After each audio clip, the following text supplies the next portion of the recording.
T-minus 30 seconds.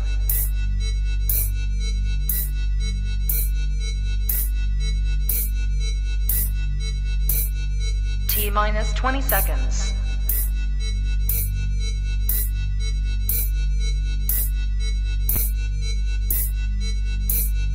10, 9, 8, 7, 6, 5, 4, 3, 2, 1, 0.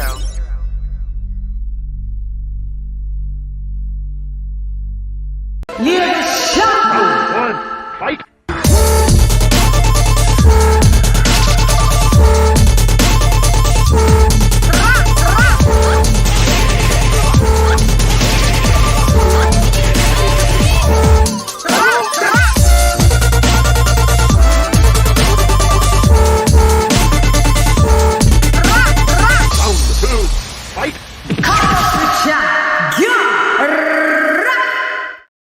Yo, hey girl, it's LadyChann rep nonetheless, and welcome to we are here the weekly wrap up. Shiggity show is in the blood clot. Boot is in.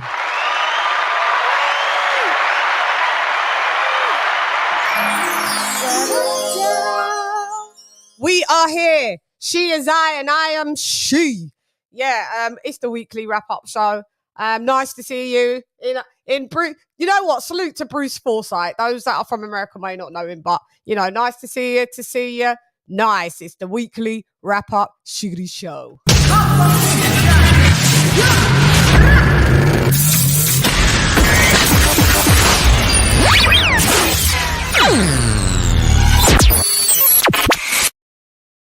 Gotta start again. I was muted, wasn't I? Yeah, I was, wasn't I? I was. Was I muted? Yeah. Was I muted? Did you guys hear me? Does my mic sound nice? Jiggity check 1, check 2. Does my mic sound nice? Does it sound nice? Yay or nay? Could you hear? Okay. So this is the weekly wrap-up shiggity show. She is I, and I am her, and I am in the blood clot Buddhism. Ready to talk about some boxing. Oh yeah, let me put on rings. I thought I was naked. Always wearing rings. You see me without rings, it's not a good day for me. I be always wearing rings. I be ringing. Okie dokes. So let's kickstart. Let's kickstart. Members only. Jano. Okay. So Andrew H in the Buddhism. Ivo in the Ustania. Modern King Boxing in the Buddhism. Don Juan mi hermano in the Buddhism. Ben Adams in the Buddhism. Stephen T in the Buddhism, ERF Boxing in the Buddhism, Mark in the Buddhism, Slim Boxing Commentary in the Buddhism, Mark Niggity Nash in the Buddhism, Dub Rightside in the Buddhism, My Art to the Left in the Buddhism, D-Style Boxing, Mi Hermano in the Buddhism, Devil Beats in the Buddhism, Jimmy McClenley in the Buddhism, Ringside Report Alive in the Buddhism, Lisa Bales the Queen in the Buddhism, AJ O'Day in the Buddhism, Charlo in the Buddhism, King TJ RIP in the Buddhism. Upload type el primero en el edificio, ya tú sabes, in the Buddhism. Dr. P in the Buddhism. Ricky Ricardo mi hermano también in the Buddhism. And King of King Boxing, what up, LadyChann, in the Buddhism.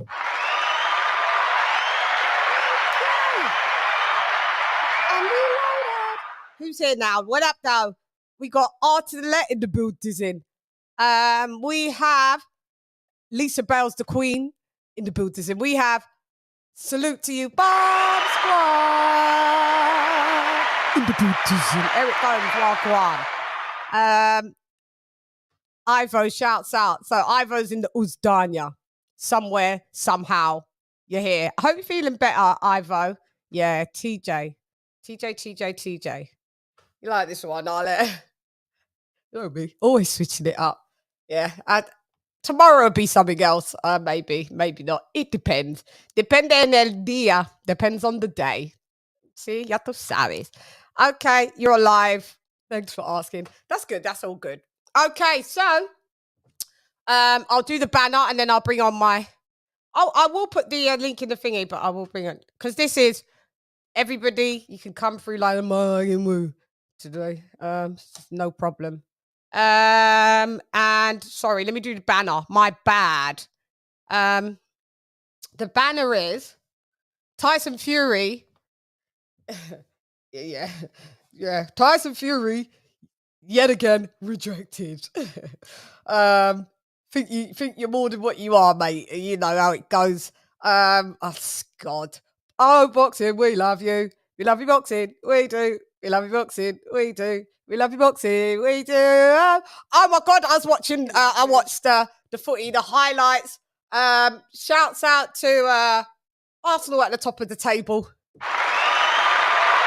coming in with I think it was it a 3-0 or 2-0 win over. Kenny will come for it. 2-0, 2-0. 5. Really? Okay, 2-0. Yeah, 3-0. It was a 3-0 win.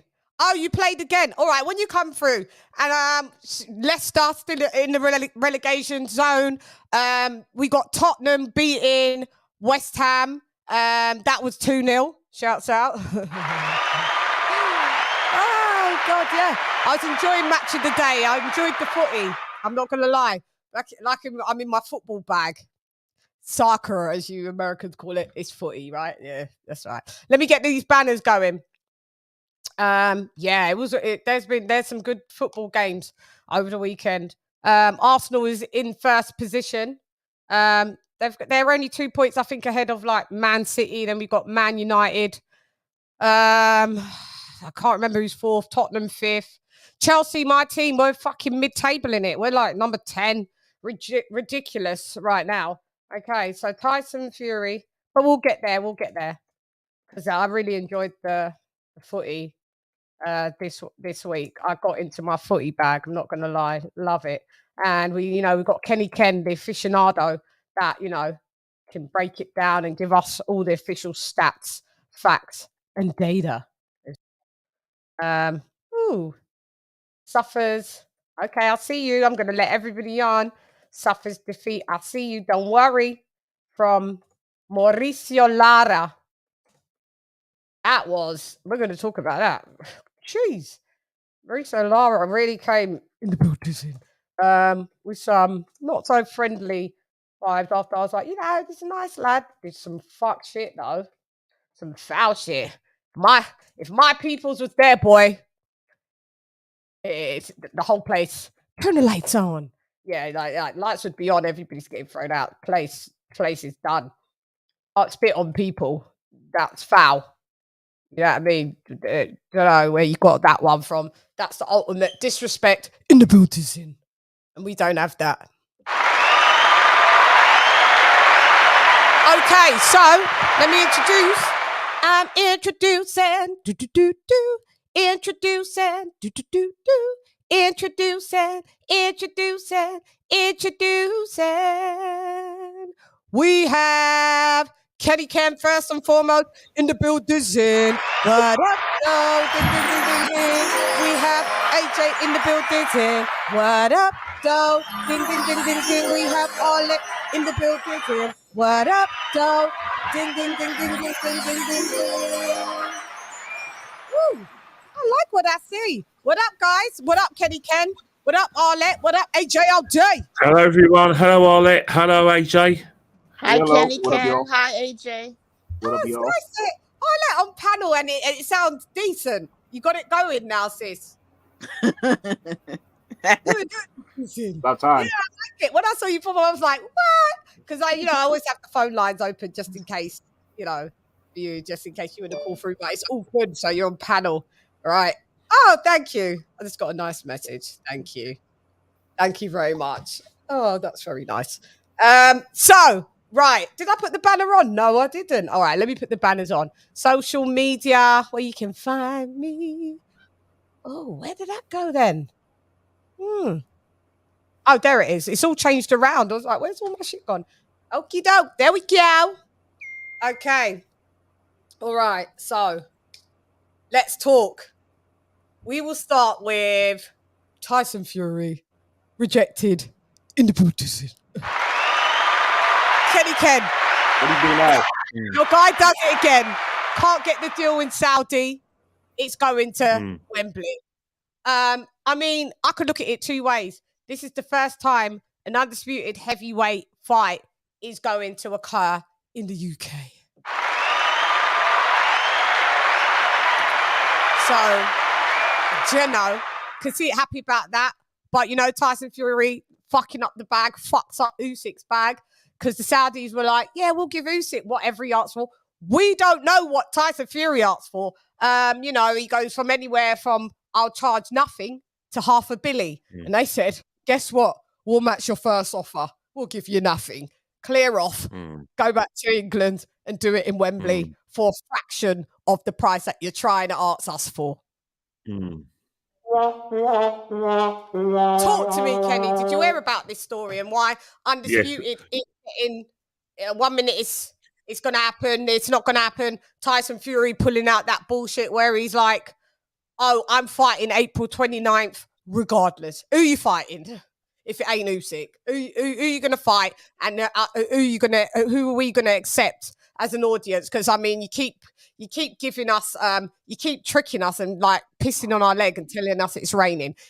We've tolerated a Derek Chisora. We tolerated him. We tolerated a third Wilder fight. We tolerated a second one. And we tolerated a third Wilder fight. Do you know what I mean? Oh, we've got Mike Uzdanya. He's in the Uzdanya. What up? Ding, ding, ding, ding, ding. I vote Dave. How's it hanging? Oh, it's all good in the hood. I'm glad you're feeling a lot better. Much better. Day and night. Day and night. That's good. Day and night. There was a song called that. But anyway, let me get back to what I was saying. So, okay, we tolerated Deontay Wilder for the third time. We tolerated a Schwartz. We tolerated a Pianetta. We tolerated... Who else have we tolerated? You know, we've tolerated. There's more toleration in the building than legacy with Tyson Fury.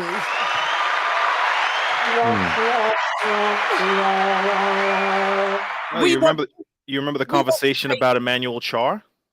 That was a conversation at one point. That was a conversation, but at least we didn't have to tolerate it. He nearly made us tolerate that. But he knew he was going a step too far for that and pulled out his own mate to battle Chisora. You know, the pianette, what is it? The pinata. That's what he was. Just got beaten up and brutalized. Hang on, let me just see what's going on. Okay, I don't know. Arlette dropped off. Maybe she'll be back. Hang on, let me just do this super chat from my guy. It's our money, our money, our money. It's our money.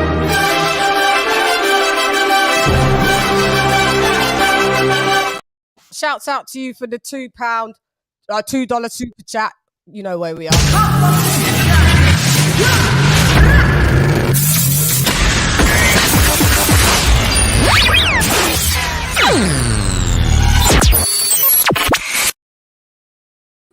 It's the weekly wrap-up Shiggity Show. That's right. Thank you for that $2, our money. Thank you very much for your generosity. Massively appreciated. So yeah,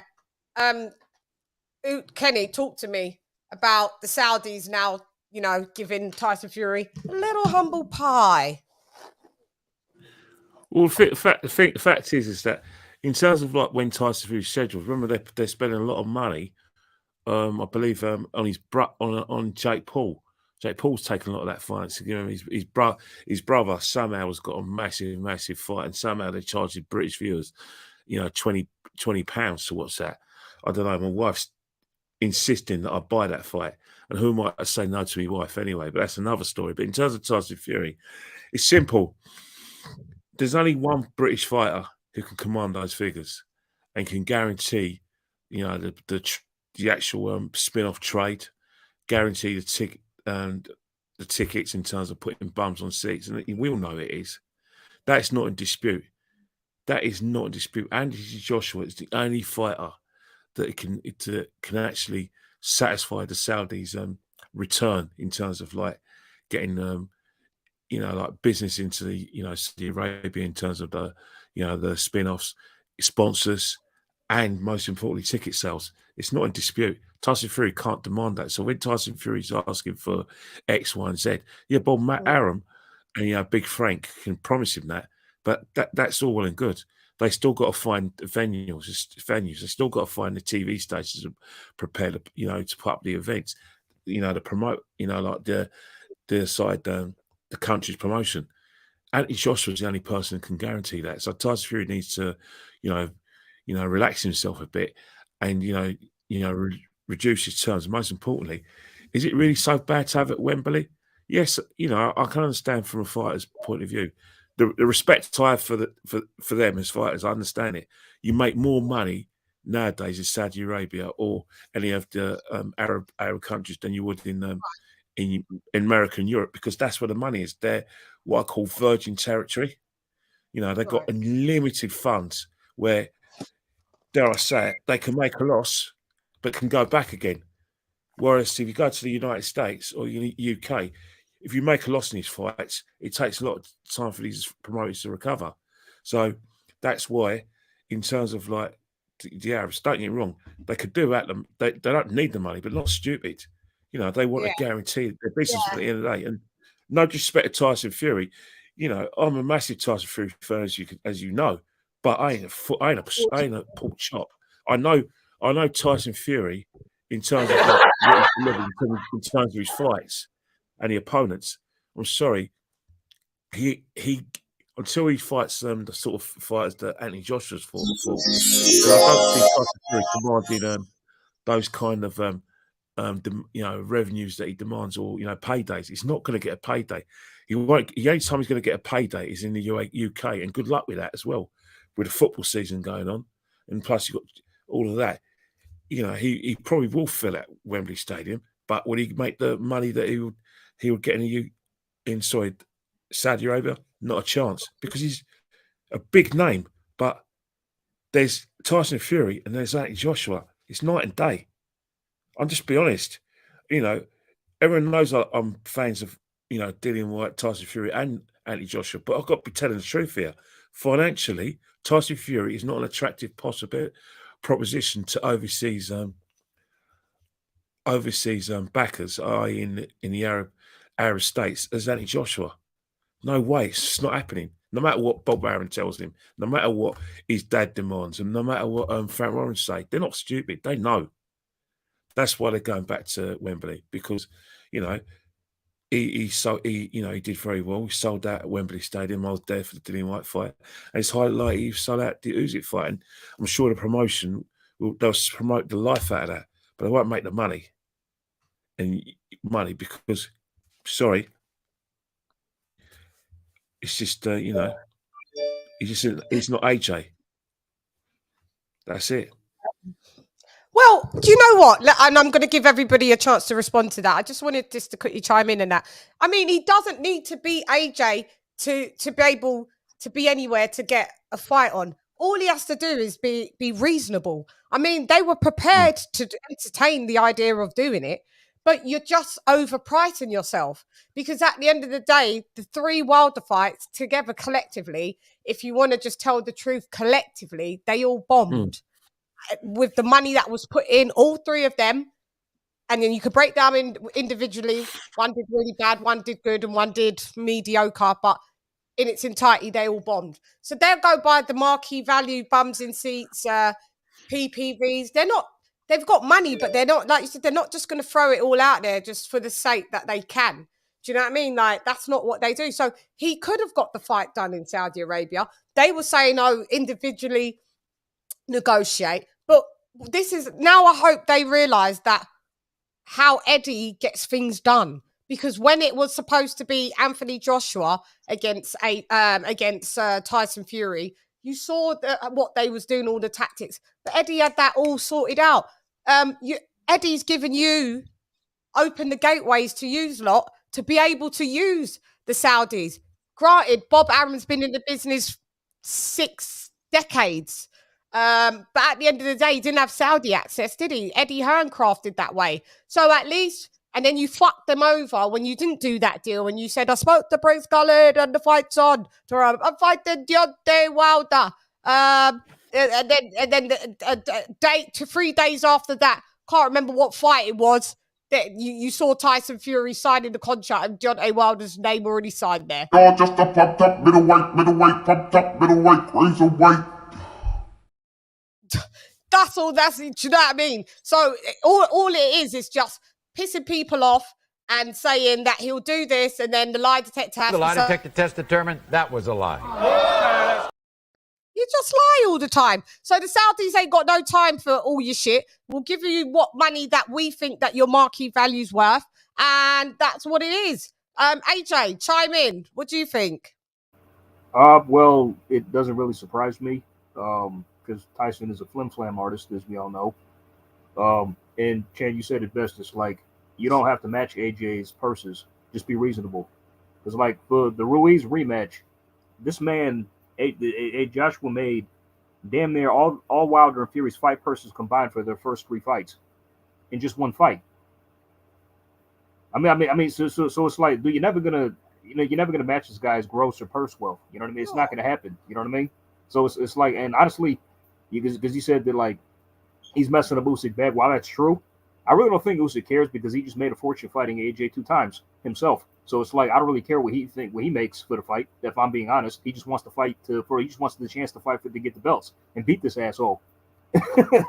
Yeah, but he still did fumble Usyk's bag. He did. Usyk's made money. Now that Saudi money, that part 3 Saudi money, is now not happening. Now Usyk has to take a lesser split coming down to Wembley. It's going to be a lot of money regardless. But I mean, he did Tyson Fury's made the bag has left the boot dizzy. I mean, did he just do this deliberately so the fight could get, staged in the UK? You know what I'm saying? Like that. That's what you got to wonder as well. I mean, was this all strategic? Yeah, purposely. Yeah. I'm saying, like, I mean, that just tells me like you're not confident that you could beat this man. I mean, you're not. I mean, you know, like there's something about him that's bothering you. It really is. Because I mean, this is just too much antics in England for you just to get one fight. I mean, honestly, I'm starting to think that this undisputed heavyweight title fight is cursed. I mean, because like we can't get it done. It's just no matter who has the belt. Get it done when Tyson Fury's involved and Deontay Wilder. Like they played games for years. He played games for years. It's like, I mean, like it's like we can't get this fight. It's like we have guys who are actually trying to be undisputed, like Anthony Joshua, Alexander Usyk, but we have other guys who just want to play games and just fuck off and do shit, not do shit. It's really getting annoying. It really is. You know it, and you can only go by. People go, oh, why is everybody blaming Tyson Fury? You can only go by character, by past behavior. We can only look at your CV, mate. And your CV is you keep fucking up every fight, that major fights and even smaller fights that you've been involved in. And at the end of the day, right, Alexander Usyk has already been an undisputed champion in his weight division, and he did that smoothly. And there was no stopping, starting, and there was no overpricing and outpricing. So we go by his character. He's come into the heavyweight division, beat arguably one of the top 5 twice unified heavyweight champions of the world. So we can know that it's not his fault why things don't happen. Whenever Tyson Fury's involved, shit hits the fan, and this is what we get all the time. So yeah, like what you're saying. And then you got it's when it's these protected fighters. Yes. They fuck up shit.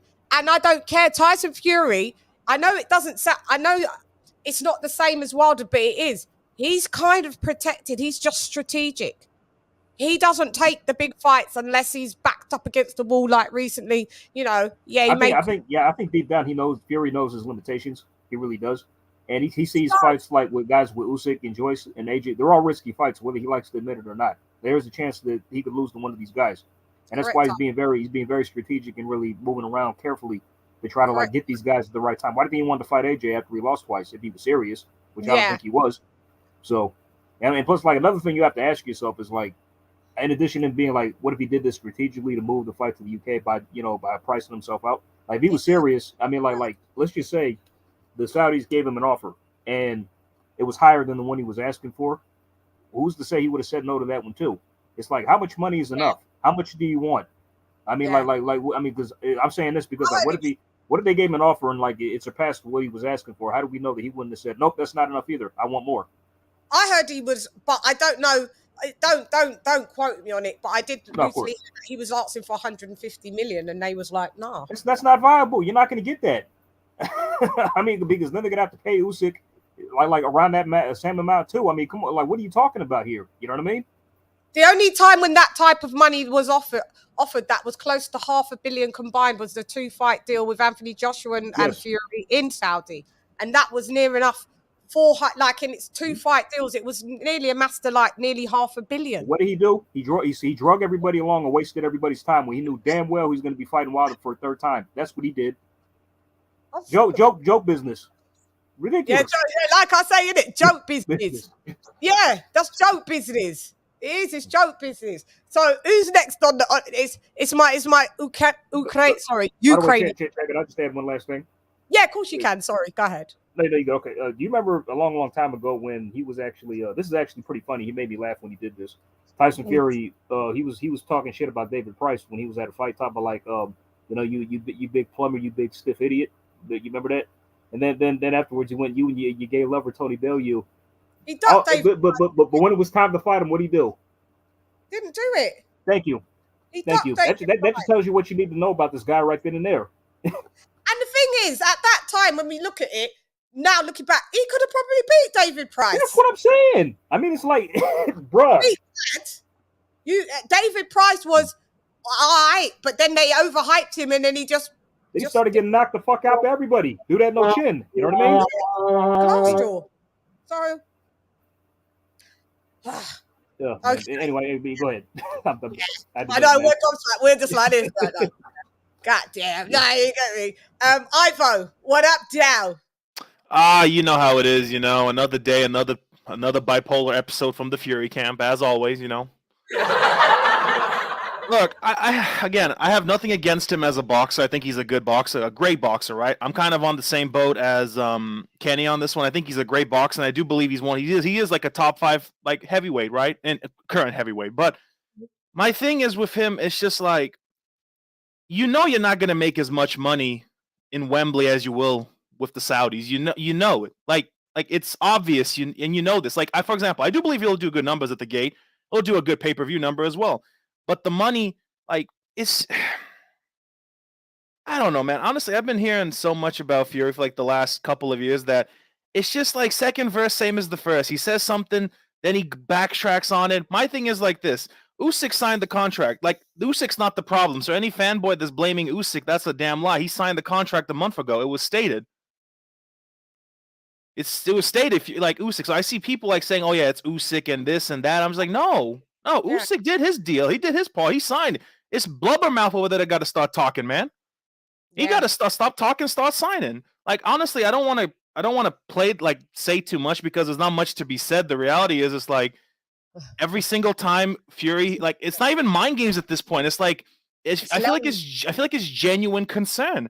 Like, bro, you have the size advantage, you have the reach advantage. If he was some blown up middleweight, as you've called him for like about a year now, get in there, knock him out. Middleweight, cruiserweight. Exactly. Go in there, knock him out. But nah, you doing all this extra shit. So hey, I don't know. By the way, Ivo, could I add something to your point, right quick? I just want to put it out there that if, like you said, if he fights in the UK and it gets out that he got paid less to fight there than what the Saudis were offering him, that's a damning indictment, right there. That's just sad. It really is, and that just tells you like that just tells you what he was up to. It really does. You remember when this has now been a couple of months ago. We talked. This was when I was last with Edward before I got sick with COVID and everything hit. But Edward made a really good point. It's like, it's a Frank Warren show, man. You never know what the fuck can happen on a Frank Warren card, man. You never know what them judges can pull, man. So like, there was like, I don't have to say the bullshit that happens at these fights, but like, honestly, even if Usyk does a masterclass performance and outboxes him for like 6-7 rounds, I could still see a fucking robbery. We saw it with the fucking Dubois fight. Wait a minute, what the hell is that supposed to mean? What you mean I'm talking facts for once, Arlette? Don't I always talk facts? I will not bring up he who shall not be named.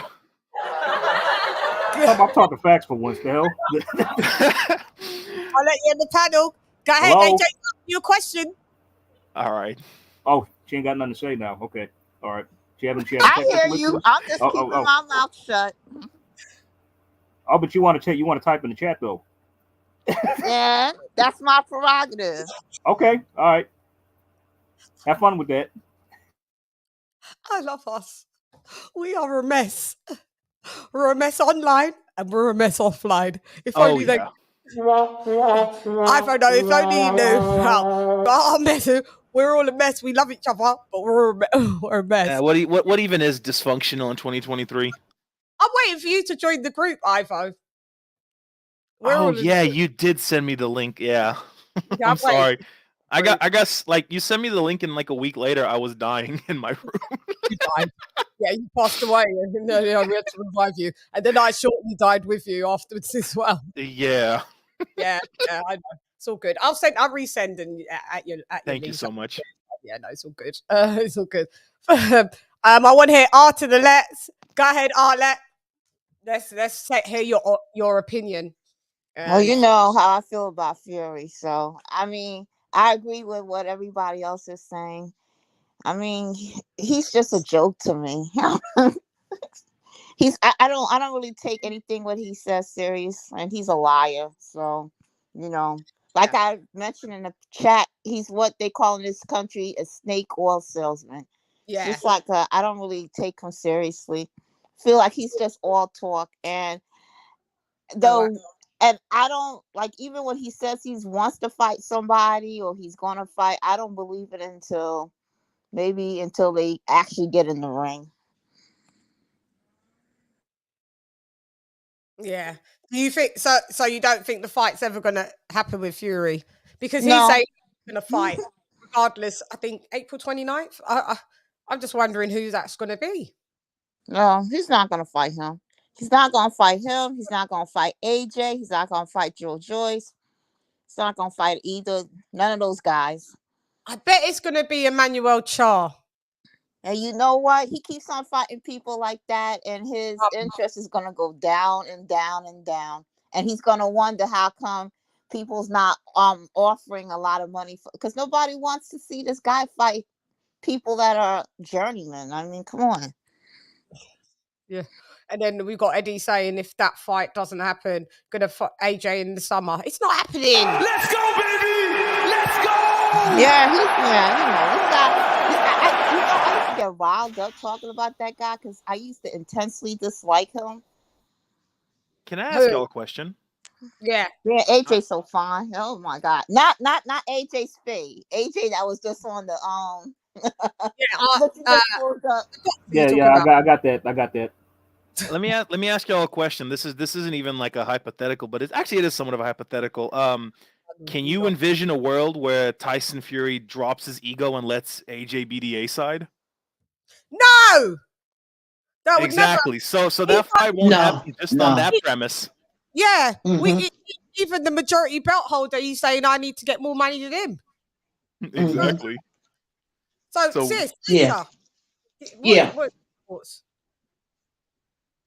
I'm just saying that he's going to fight Fury again.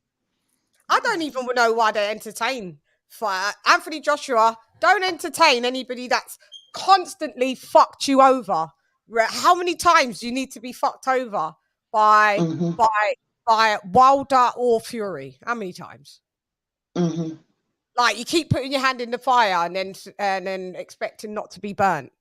I wouldn't give them their biggest paydays to date at all. When it was offered and you could have did it multiple times for both of them, you rejected it. So why should I fucking use lot? Which you're going to be 40 in a minute. I'll outlast you. And if I have to do something like, you know what I mean? Like, well, just go about your business if you're not going to be fighting your mandatories and all of that here. We'll get on to that. But go ahead. Technically elimination. Yeah. The elimination. Sorry, yeah, it's an elimination. Go ahead, sis. What do you think about Tyson Fury being rejected now for Saudi and the fight? They want to have it in Wembley, regardless if it's going to be Usyk or not, April 29th. They love book venues and never have the fighter. They never have the opponent. Last time we got the venue, but we just got to find someone to fight. I thought you found the fighter venue, but hey, who am I? Yeah, I think it sucks. Look, I want people to keep the same energy. I'm just not even enthusiastic about this at this point. Look, I'm just tired of boxing and all the shenanigans and the back and forth. Like all the capping and all the, like Mhm. it just makes no sense just to make a fight. Like we as fans, we even pay for the fights that we want to see, but it's like just the back and forth and the egos and the politics. You get sick and tired of it. And if this fight don't happen, you know what I'm saying? I don't want to hear nothing because it's the same OBS. It's the same OBS. So the fight in Saudi is not happening or whatever because he probably priced himself out, et cetera, et cetera, et cetera. So now it's going to be at Wembley, hopefully. And then it's the issue of the 50-50. Yeah, One he is don't want standing firm. Yeah, one is standing firm on their spot. The other one is saying I should get more. It's just the same old story. It's just like you get tired of mess. this. Huh? Yeah, a fucking You just mess. Yeah, Yeah, you forever. just get tired of it. Like, I don't Mm. even want to hear that at this point. At the end of the day, it's just always some drama. Like it's just make the fight or just move on. But I know Usyk wants this fight for his legacy. I would hope that Tyson plays a lot of games. So that's the only thing I really don't like about Tyson. He just plays so many games. Yeah, he don't care. And yeah, it's just like it's only one Muhammad Ali that can do that stuff and get away with it. And you got people who's calling Fury the GOAT. Oh yeah, They're because calling of him one of the greatest of all times and all that. See, that type of stuff I can't and this rock with because new record that he supposedly broke, even though we know it's Jack John. Is it Jack John? Joe Lewis. Lewis. Joe Lewis holds the lineal title, the longest, and defending like 20 plus. Joe Louis didn't retire 10 times. Yeah. Joe Lewis Yeah, didn't. and I couldn't believe they said that. That they said that over there that He he surpassed because he surpassed Jack that Dempsey, but it still makes you number 2. You haven't surpassed. You ain't no, broke record. they were saying he was second to Jack Dempsey, And they making all but these Jack Now, Dempsey wasn't the black first history. one. no, they're saying But he's now surpassed Jack Dempsey's record, so he's number 2 now. Jack Dempsey's number 3. Yeah, but look at who Jack Dempsey oh fought, man. You can't do that argument when you no, look at that's who not how Fury I fought. read that. I didn't read it like that. What did you read it like? I read it like that he was second after Jack Dempsey, and that Jack Dempsey was Can't the be second. one. Second. I gotta read it again because I could have sworn Joe No, Lewis was the. beat Jack I gotta Dempsey. look at it again. So I because gotta look at it again. beat Jack Dempsey's record, they're saying that he's made a groundbreaking, record-breaking move. But you haven't beat. And if you check out, shout out to Boxing Beats and Rhymes. If you check out Beats and Rhymes is saying exactly what I said. You ain't beat number 1. You've beaten number 2 to be now broken number 2's record. So you're number 2. So why are we celebrating you being number 2? And at the end of the day, you haven't done what Jack Dempsey did. Do you know why they're doing that, Shan? Mm-hmm. Because I think they're doing that because of the lack of knowledge a lot of fans, boxing fans don't have. And in this country, a lot of people don't really know a lot about boxing. It's not like the NFL or baseball that you could just pull up facts right away. You can't make like claims like that and then don't expect people to answer it, like come back. I mean, so they can say anything they want to, and I find it disrespectful they doing that during Black History Month. They know exactly what they're doing. No, I think a lot of people know about boxing in this country. No, sis. Maybe these younger. Not like that. No, sis. Not the Tyson Fury fans. No, they don't. I No. No. I didn't say that. I'm talking about maybe the younger fans, maybe. But I know people that know about boxing. Well, I mean, the information is there. No, I think she's saying, are you talking about in regards that Tyson Fury can put out a statement of and everybody. Yes, I'm just Yeah, saying, that's these younger. That's this.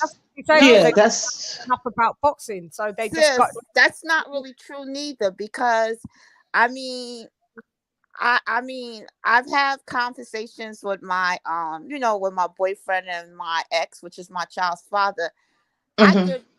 I know history around boxing more than they would. They ask me, and they're Mhm. sports fanatics.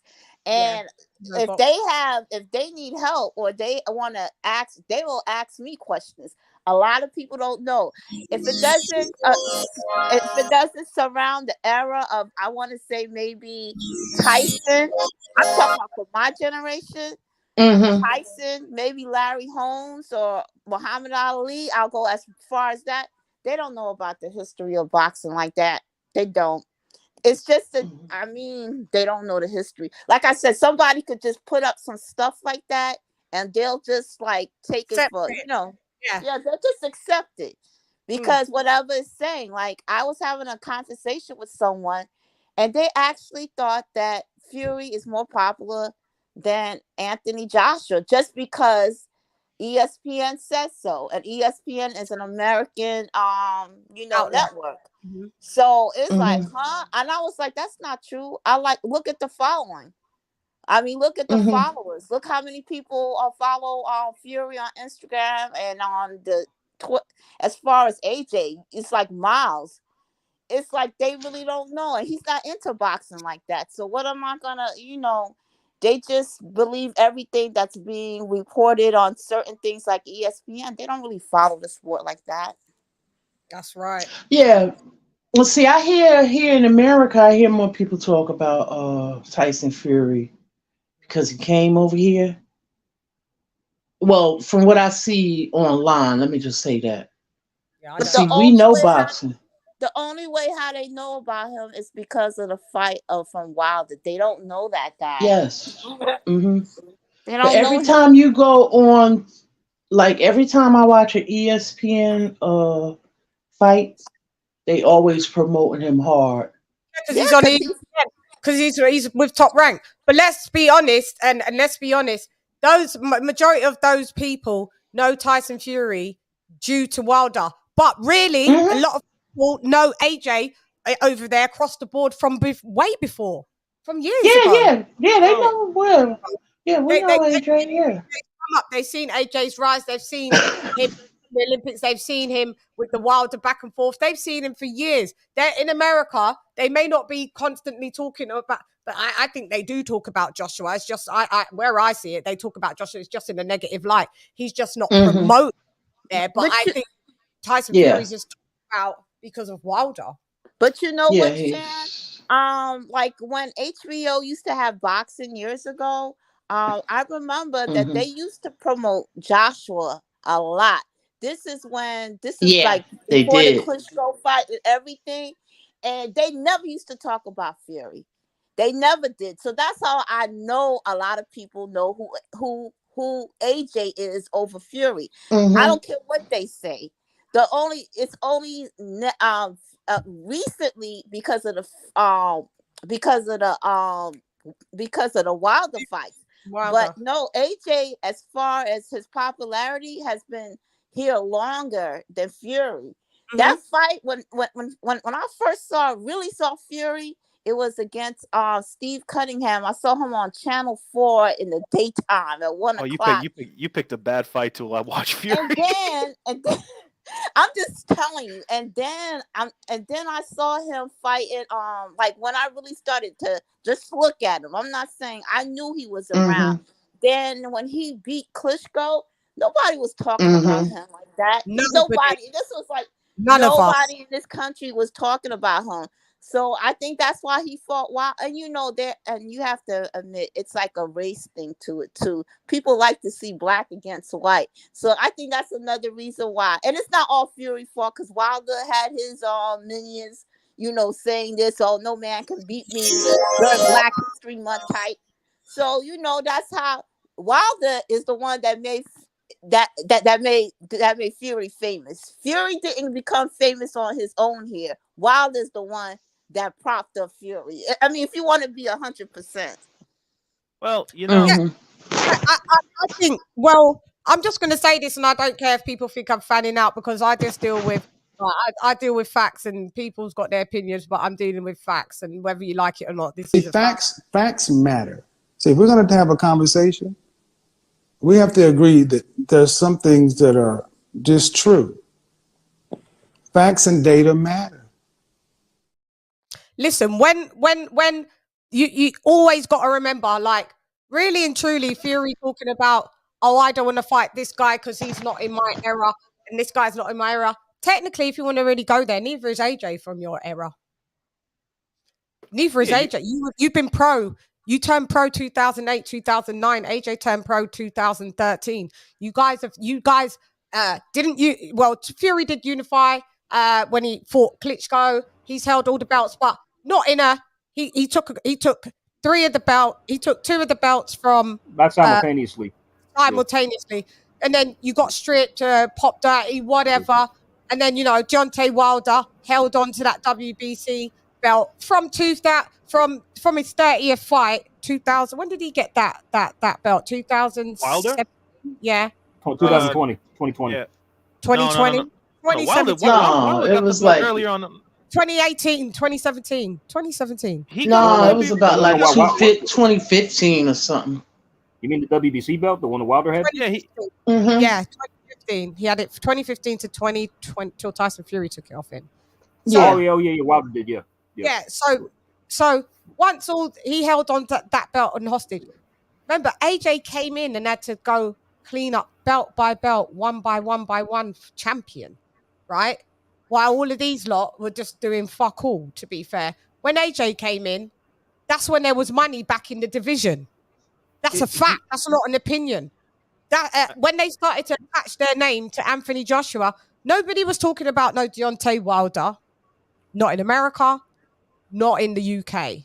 When he started Nobody was clock chasing talking AJ, about everybody started, Yeah. Nobody was talking about Tyson Fury, not in America, definitely not in the UK. Until they started attaching their names to Anthony Joshua, their profile rose. That's when everybody started talking about him. That's when everybody started talking about Deontay Wilder, Tyson Fury. That is a fact.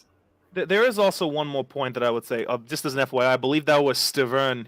Wilder got his belt from Stavern. It was at the MGM. I remember that. It was like 15 or 16, whatever. It's 2015, yeah. You got to understand, right? Wilder was the first American heavyweight since Shannon Briggs.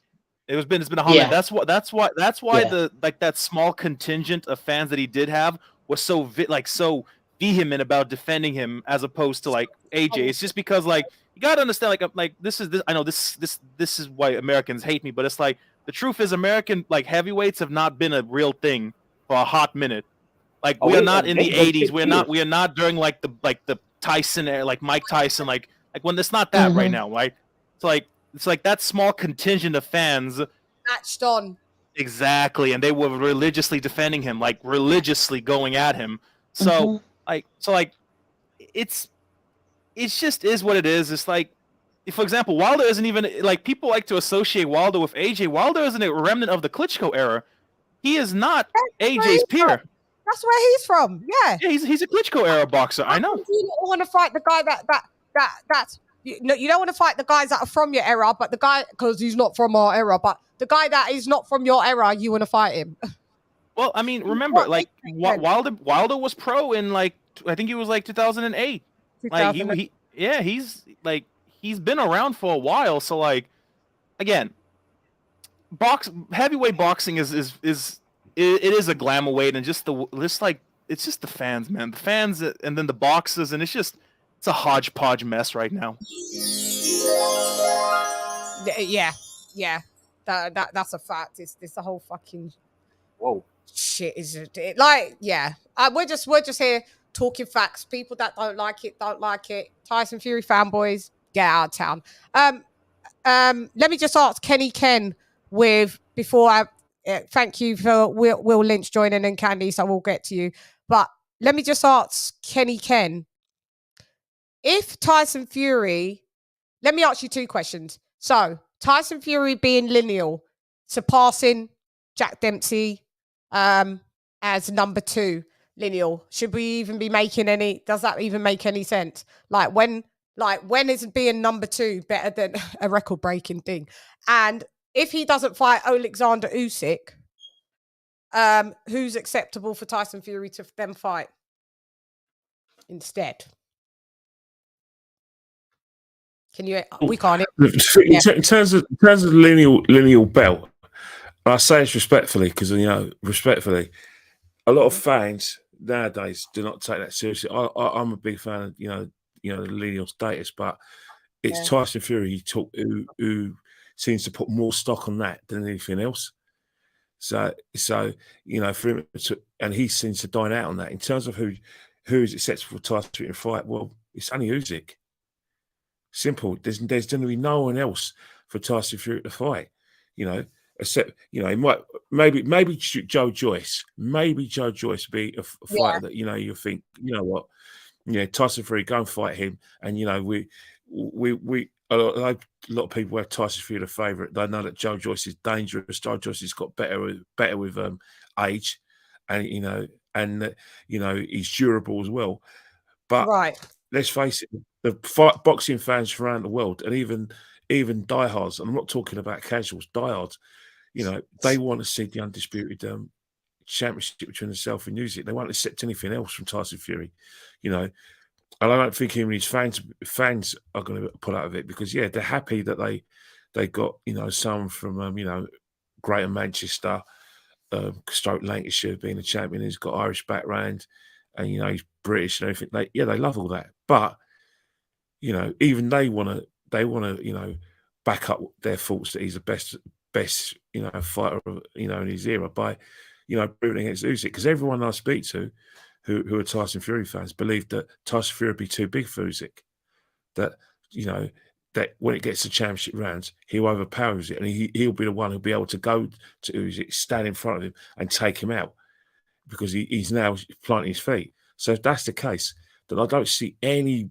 British boxing fan accepting another Deontay Wilder fight. Because I know Tyson Fury, he would like another Deontay Wilder fight at Wembley. Because that's something he mentioned. For some reason, Tyson Fury, likes fight. He knows that Deontay Wilder will say yes to him. He knows Derek Chisora will say yes to him. In fact, he knows a lot of fighters will say, you know what, I'm going to make some money here. Let's have a mates rate fight. But the public wanted 2 fights. 2 years ago we wanted a Joshua fight, but Tyson Fury forgot that he had he had a rematch clause with Deontay Wilder. Now we've got a Usyk fight. We're that close to an Usyk fight. Nothing's acceptable. Nothing's acceptable except for Usyk. Find a way, Tyson. Find a way, mate. And lineal. Is he technically lineal after he's done public retirements? I looked into lineal, and if you publicly say that you're retiring, which he did on many occasions, or if you stay out of the ring for nearly a total of 3 years, that takes away your linealship as well. I mean, I don't understand. I don't understand how. Okay, so does it?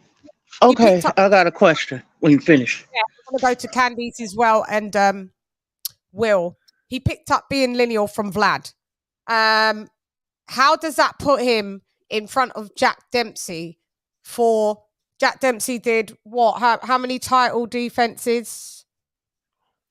So we had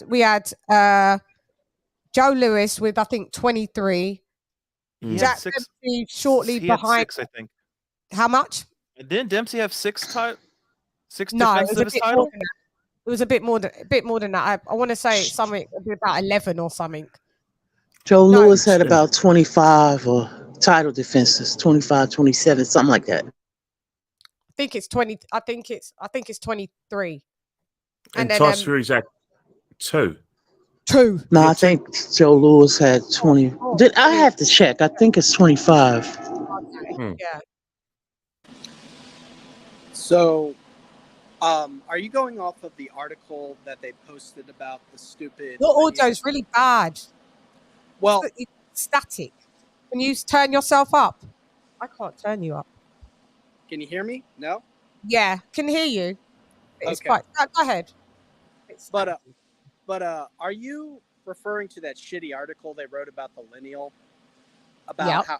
So I actually got in contact with the people who supposedly name a lineal in the boxing divisions, and their excuse is that he never publicly retired. He did. No, he did. You're right. Like I asked them about that, and they said, well, because he did not contact the right people to claim his retirement, that's why he still is lineal, because he didn't tell the quote unquote proper people. I could actually link you to the article on Twitter, and it is such horrendous bullshit. Like, show me it. It's I'd love to have that link. This is what I'm saying. They always come up with lies and excuses. Oh, now he didn't publicly retire. He's publicly retired about 7 times. It's chicanery. It's pure chicanery. Fucking hell. Candice in the building. What up? Where you been? These women, I don't see these women. I'd be on there week out and I don't see the girls. I'm in working and doing mommy duties. That's all I can do right now. But other than that, I've been keeping up with everything that's been going on. What's up, Candace? Nothing much. Talk to me, ma'am. Give me your opinion, man, on all this shit. Which ones? The Tyson Fury one or the? Yeah, Fury being rejected now for the Saudis, because basically it looks like his price is and it maybe beat him to Wembley April 29th. But if Usyk's not taking the fight, he's fighting someone else regardless. His goofy ass can't fight in the United States because of that Kennedy shit. So what the fuck else can he do? I mean, but Usyk wants his, what he's deserved. It's a majority belt holder. Because he is the majority belt holder. It's the same shit he did with AJ. It ain't no different than what Wilder tried to do with AJ, saying when AJ had all the belts, Wilder said, I want 50%. And now looking back on everything, said your goofy ass should have took that 15 million, let alone 120 million. But as you get let Master Boss out, Haven tell you what the fuck to do. But now you over here pitching your fucking panties right now. Right. Look at it. It all just does a straight free. It will come off. It does all a straight 360 back to now. That, like I said, having to go. Please, sir, can I have some more? Pathetic. I want to move on to Lisa. You said you had something to say, sis, isn't it? My bad. Yeah. Okay. Here's the thing, right? You got ring, title, and then there's lineal. Okay, so when Lennox Lewis retired, he was still a lineal champ. Yep.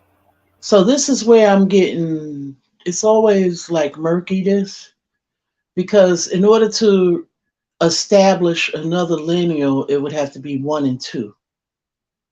Mm-hmm. That's correct. And see, because there's a difference between the ring belt and then the lineal. Still a difference. So this is where it gets confusing. Okay, so Tyson Fury became lineal when he fought what's his name? Klitschko. Yeah. That's only because Klitschko didn't fight his brother. His brother was 1 and 2. He didn't fight his brother, so he fought the number 3 guy, which was Ruslan Shaganov, yeah. But so this is what I'm saying. You can still retire and be lineal. That's why I'm getting confused. Until they establish a 1 and 2. Because Lennox Lewis retired as lineal. Yeah, you could. Okay. Oh, yeah. Meaning you could. I thought you meant you could retire as lineal, then come back and you're still lineal. Yeah, you can retire as lineal. But you can't come back, right? You can't come back after. If you're out the ring for more than 3 years, you can't come back and then still be lineal. Or you can't publicly announce retirement and then say you're still lineal. So I don't know how. But I guess that only applies to Tyson Fury. So, So Yeah, he's all got. of those years, Lennox Lewis was lineal, right? Yep. This is what I'm trying to get at. Yes. Yeah. Yeah, Lennox Lewis was lineal all those years. He still technically still is, but So if he came out of retirement, does that make him lineal again? no. But it shouldn't do. No. It shouldn't. No, I mean, but you know, Fury would.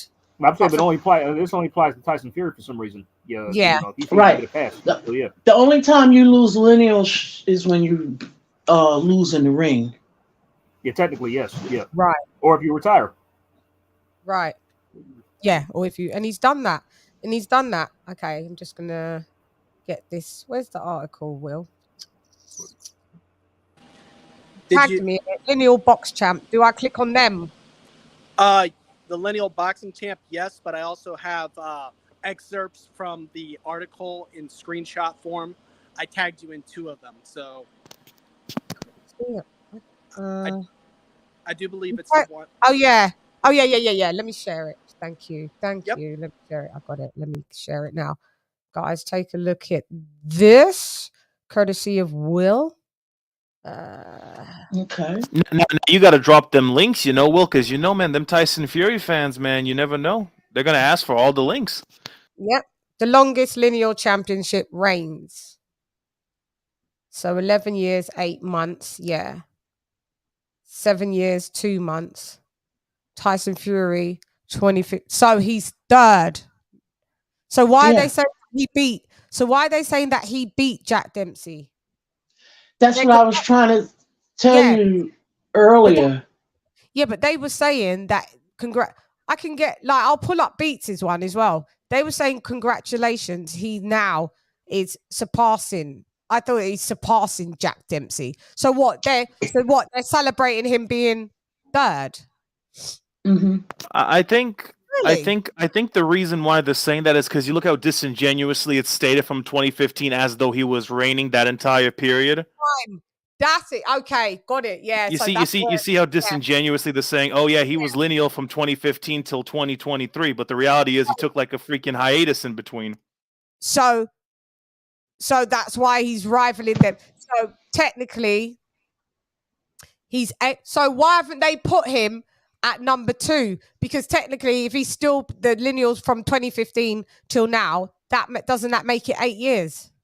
He didn't do shit for 2.5 to 3 years, didn't he? I assume. Doesn't it make it nearly 8? Well, nearly 8 years. Doesn't it surpass 7 years and 2 months? I don't pretend to understand their mentality, but I assume it's because he hasn't officially retired for the 20th time. He's only on the 19th time, so they're waiting for that final retirement. Mm-hmm. But what I'm saying is, he should be in front of. He shouldn't be, but just with the numbers, that means from 2015 to present, he's been reigning lineal champ for longer, for 8 years. So why is number 3? That's a good point. A better question is, how is he ahead of? I'm still just trying to figure out how he's ahead of Ali. Anyway, regardless is what I'm saying. I'm not down for him being there regardless. But if I'm going to go by what they're saying, 2015 to the present, that's 8 years and continuing and counting. So that means you surpassed. I understood that they were celebrating that he surpassed Jack Dempsey and was being number 2. Let me pull up Boxing Beats and Rhymes and let's see. I had it different. Ali was lineal a few times, so. And we'll go back to that in a minute, actually. Mm-hmm. Yeah. Yeah, see, I understood it different from you. I understood it as that he was second after Jack Dempsey, but they were trying to make it, but they did not name Joe Louis. But then again, I have to relook at it. It's on IFL in the community tabs. If you go in the community tabs, you'll see it. Well, this ain't my content, so this is for educational purposes only. Okay. Fair usage. Shouts out to Boxing Beats and Rhymes, by the way. Yeah. Let's just have a quick look at this. Hang on. My bad. Is it better that I take off the banners? Yeah, because sometimes they get in the way, don't they, when you're sharing the screen. Okay. Let's have a look at this, shall we? Shouts out to Beats. Cool. Okay.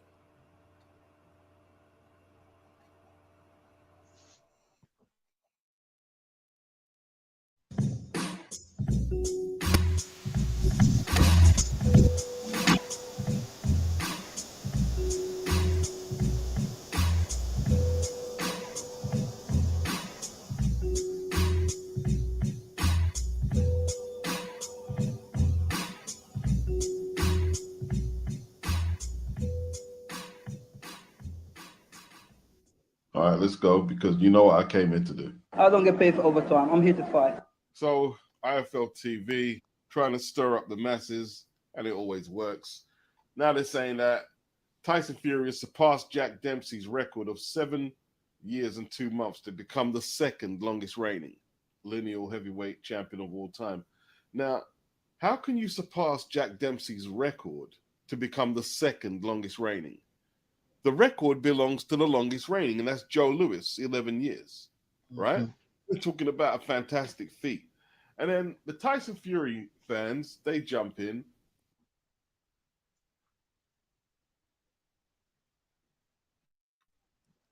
I'll go back. So you see what Beats has said.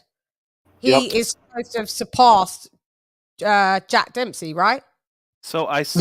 Yeah, I'm reading the Sun article, and so Fury won the honor when he so he was lineal when he dethroned Klitschko, right, along with the WBA, IBF, and WBO, as we know. And so though he vacated the straps after a hiatus from the ring, since he wasn't beaten, he retained that lineal status. Like during that entire inactive period, they kept him as lineal, which is ridiculous in itself. But yeah, that's crazy. That's crazy. The fact that they're doing it based off of a technicality, or the fact that they're trying to say that he needed to contact, quote unquote, the proper channel of fucking people in charge. No. That's some bullshit. I'll tell you what I find ridiculous. It's the fact that like you compare him to Dempsey, who one, he never went into like this inactive phase in his life. 2, he's had multiple defenses of his freaking lineal status. Fury's only had what, technically 2? Wilder and what's his name again? The Schwartz and Wallin guys. So exactly. Let me go back to Will's tweet though as well. Sorry, because who else was on there? And that's a good question with the comment that we just got down below. How did Vlad become lineal? Who did he beat for lineal? Ruslan Chagayev. Okay. Yeah. God. Yeah. Jeez. Okay. Where are you? There you go, Will. And there, let's share this again, and we have a look at this. Again, I'm just trying to figure out how they let him stay with his lineal after like the drug suspension, and after like the inactivity. Yeah, but he was inactive just shy of 3 years. He's played it smart. You got to be 3 years, and then your linealship's taken off you. He came back just shy of 3 years. Fucking shyster. I know. He knows. You should write this shit off the fences, not years. You know what I mean? Yeah. Really should. So as we see Joe Louis, but like I said, he's reigning longer than Jack Dempsey. So I don't understand why he's number 3, because the whole kerfuffle was that he beat Jack Dempsey, but you're still number 2, effectively. So Dempsey's fucking boots. It seems like they're trying to give him all-time great. Look what they're trying to, without him doing the work. Yeah, look what they're trying to make him beat Ali, lineal longer than Ali. That's what they're trying to do. When was this article written? This particular one? The Sun's one I read verbatim from was 2 days ago. Yeah, this is new. Oh, okay. I don't even think he was longer than Klitschko. To be honest, I mean, again, the as Edward pointed out, which is true. It's just like they're using years instead of fights. It's just like it's a shyster trick. It's a technicality. Smoke and mirrors. They're using years instead of defenses, and absolutely who he's even fought. It's full of shit. It's disingenuous. It's lying, and all the fanboys have attached themselves to this and are saying, "Yeah, this is correct." You know, like I know I've got some in the chat that you won't get acknowledged because everything that you're saying in the chat is a so what. So what? And like, you want me to highlight you on the screen? You won't be. You could super chat it. Maybe I'll highlight you then. But you know, I can see you. Like, you lot are fanboys. You're idiots. Like, Tyson Fury hasn't fought no one. Like, there's always problem. He isn't the greatest thing since sliced bread. Maybe he's the greatest thing in your house. Maybe he's better than the sliced bread in your house. But I'd advise you to get better bread. Could you imagine? Because I mean, yeah, this is pathetic. LadyChann, could you imagine, right? Imagine this, like, could you imagine like the great Muhammad Ali going on years of just like 2, 3, almost 3 years, just inactive to hold that linear, then box again, go another 2 years inactive, hold linear, like this is it's so stupid. Real quick. It's They'd so be like, "Nah, stupid. that's not how it goes."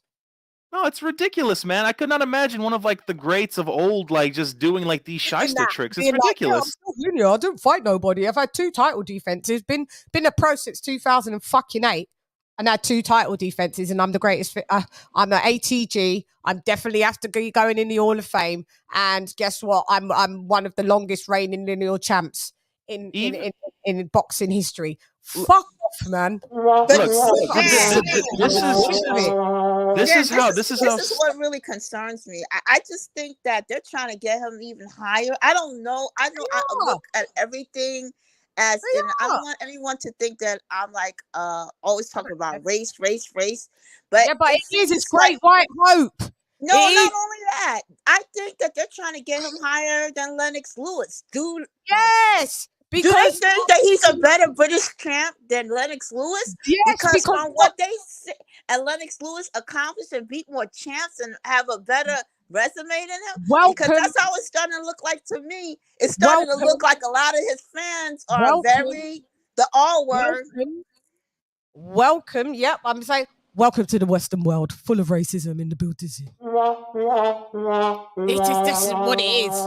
Like, you can't take it that basically who's really was lineal are all black fighters, and you're going to try and erase and rewrite history as it's been done many a times before, no disrespect, to make it our history deleted, and then you rewrite it and say it's your history and then feed it back to everyone. And people that are so dumb that don't have any type of mind or deductive reasoning, just like take it as it is.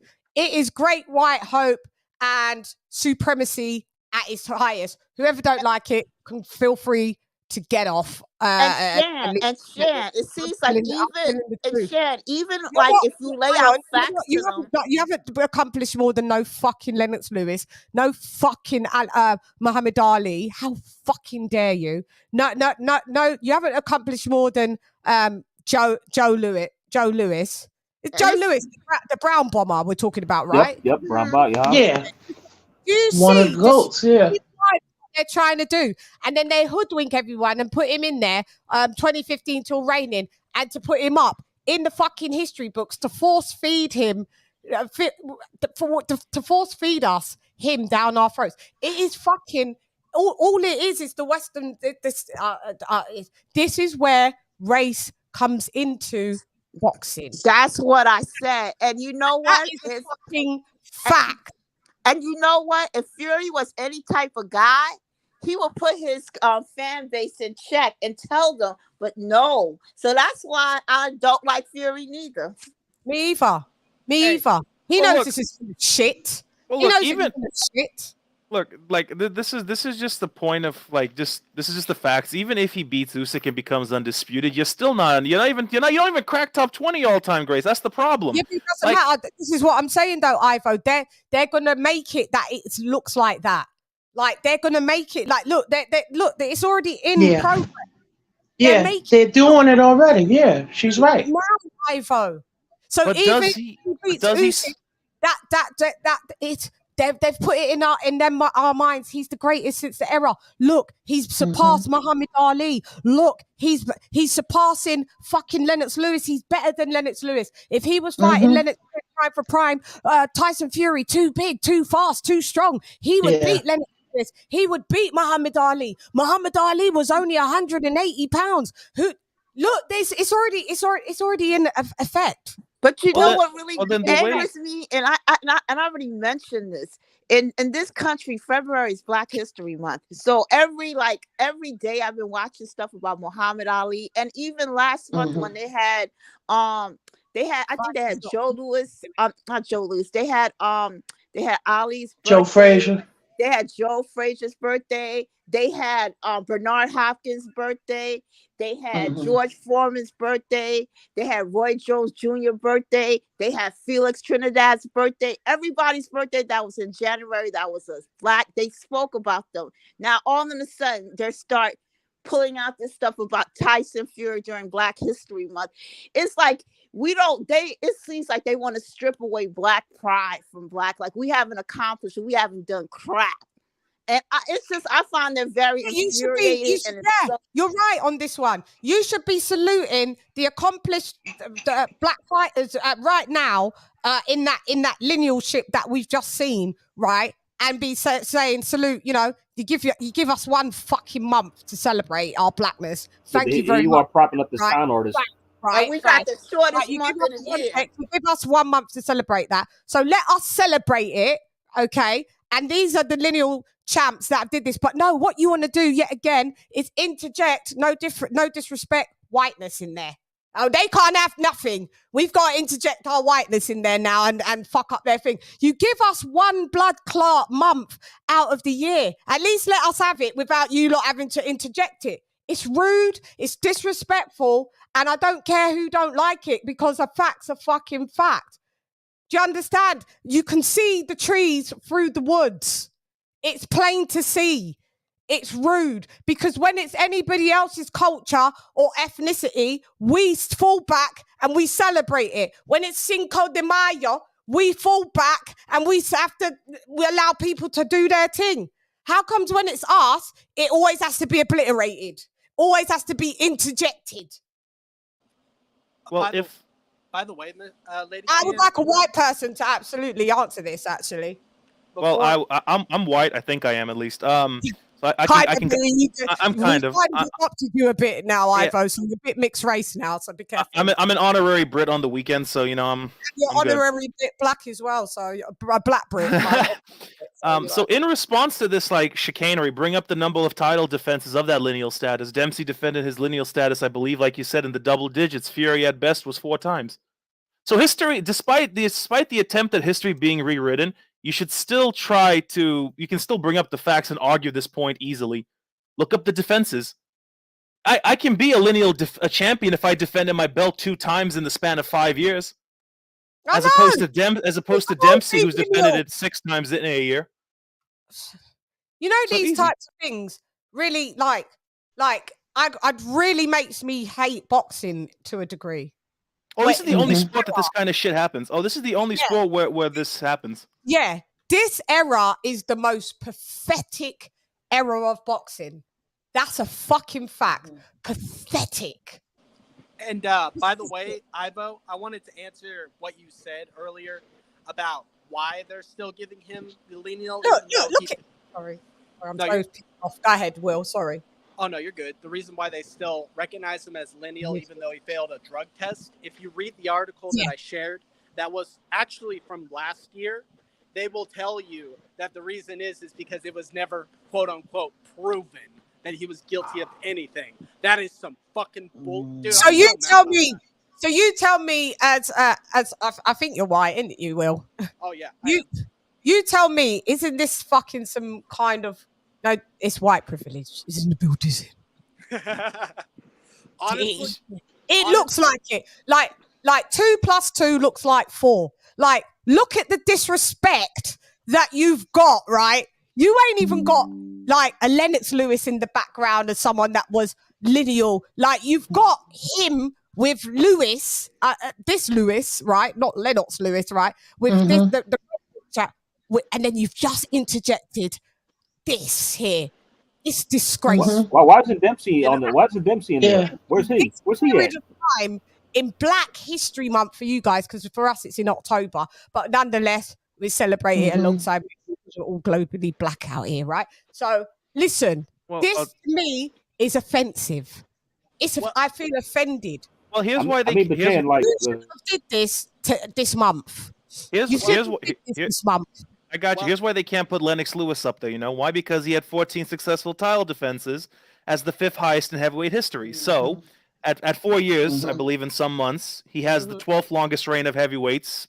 So that's why they can't put him up there. Because if you compare, Yeah, but I'm not meaning in the rankings here. Like, you know how they've got the pictures. Like, you've got I him here. know. You could have had Lewis here. You know, stars of. You could have, but you didn't. You're trying to match him for him. Like, you two's on levels. That's what it reads to me. Like, we're on the same level. We ain't even got fucking Muhammad Ali in the artwork because we don't need him in the artwork because I'm surpassing him. This is what it reads to me. I mean, Chan, it's like, I mean, they don't even have, like, okay, Fury's, how you gonna have the number 1 and number 3 guy? Like, what about the top 2? Yeah, this is my point. Because this is my point. This is my point. Like, it's disrespectful that you even put this little cruddy shit photo. Like, this photo's great. Look at this photo. Like, you just chopped him in. Like, let's just put him in. Yeah, like a last minute edition, like literally 2 minutes. Give him a photo shoot where we could put him in a suit and fucking tie and put him in black and white and look classy with Joe Lewis. We've just interjected the picture from fucking Google, right? From Google, and put him in on here. And look at, just chavvy, disgusting, disgraceful. And you know, I'm not gonna on it. I'm not on it.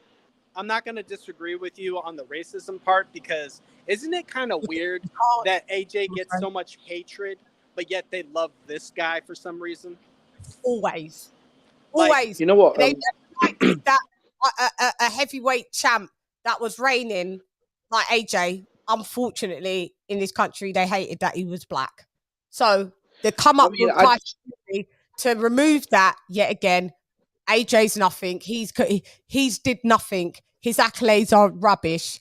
That's what they're force feeding us here, and even you over there with this imposter. He's a sheer imposter. He's an imposter. I feel like, yeah, the people turn their backs on AJ. Fuck all of them. He's a boxing imposter. Fuck the American ones and the English ones. Yeah. Can you guys hear me?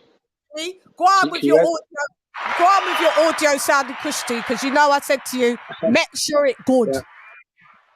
Yeah. To be fair, I was driving that time. Look, for me, I'm not the biggest Fury fan, but as far as the racism thing, I feel like being a gypsy. I mean, does he really classify as being white though? I mean, and as far as star power, two sets. There's the Romani gypsies, which are they're white, but they're from like they're like Romanian. They're the olive skin guy. He's in the UK. Yeah, it's two different. Yeah. He's not Romani gypsies. Yeah, see, in the UK, like Chan, you're obviously from the UK as well, right? I've never seen him as like a star like Joshua. Like I see Joshua on billboards, TV ads. He's been selling out stadiums for damn near 10 years. So, I mean, as far as him being a star and eclipsing Joshua or being pushed harder than Joshua, personally, I don't agree. And the racism thing, I mean, according to Fury, he's a gypsy, and his people have been persecuted for centuries. So I feel like the height thing I get. Yeah, but he's a gypsy. But if he walks into a room with 20 non-gypsy that are white people, he's white like them. Oh, he's not a gypsy though. Gypsy is a culture, not really a race. He was raised in a house. It's a fucking disingenuous marketing ploy. Can I say something about that real quick? That statement triggered me. Can I say that whoever said that statement about gypsy being a that really triggered me, because if Tyson Fury would walk into any establishment here, nobody's gonna say, "Oh, he's a gypsy," because a lot of people don't know who Tyson Fury is, so they're gonna look at him as a white man. Unfortunately, black people, we don't have that same. We can walk in a thing and they already know we're black. They're not gonna ask us whether we're Jamaican. They're not gonna ask us whether we're African. They're not gonna ask us if we're West Indian. They look at all of us as black. I see what you're saying, and I mean, to be fair, I do agree with what you're saying. But my thing is this, though: none of that is relevant because he's never been a bigger star than Anthony Joshua, and will probably never be. Anthony Joshua's numbers on pay-per-view and his ticket sales remain unbroken, and I don't think Fury will break him. So everything that you're sort of highlighting isn't really relevant to your point. Let me explain why everyone is kind of angry / vehement about this point. The black people were pissed off. Allow us. The issue isn't necessarily ticket sales, right? Like, for example, in this current time, yeah, we'll say like, oh yeah, AJ's better, but look 20, 30, 40 years from now, right? In history books, they're gonna have him as a lineal champion who's only defended his fucking lineal status 3 or 4 times.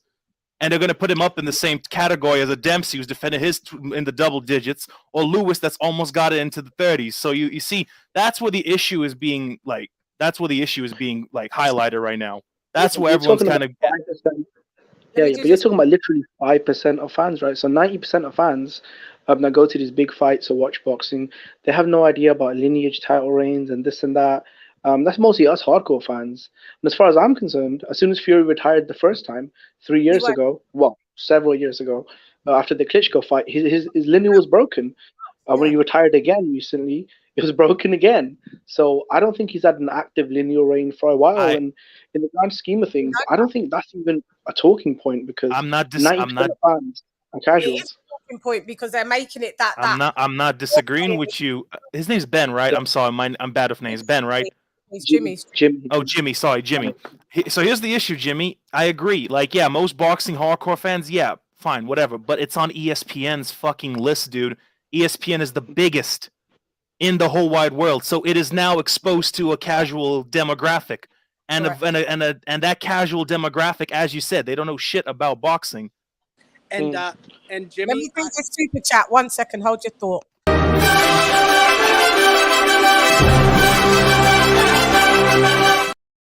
Yep, you know where we at.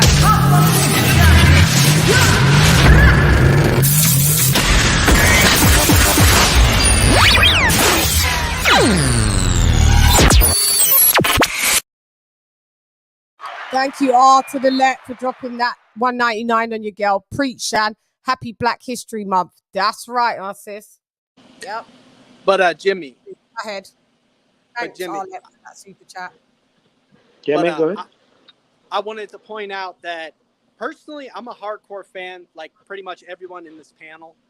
But the reason why it's important is because the people who are in charge of naming the lineal, like the article I gave Chan, that was from last year. But these are the people who named the lineal. So they recognize him as a lineal champion despite being inactive for how many years, despite being a drug cheat, despite being this and that. Like, it's just a slap in the face to the people who actually know about boxing and the people actually out there making those title defenses. Yeah, I agree with you, bro. I think with the ESPN thing, it's difficult because he signed to ESPN, right?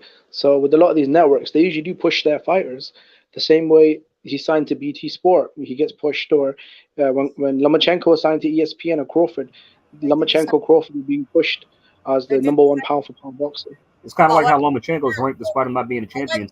Crawford's there, big time twice lineal, big time twice ring, big time 3 division champ, big time undisputed, big time undefeated. He's not pushed like that.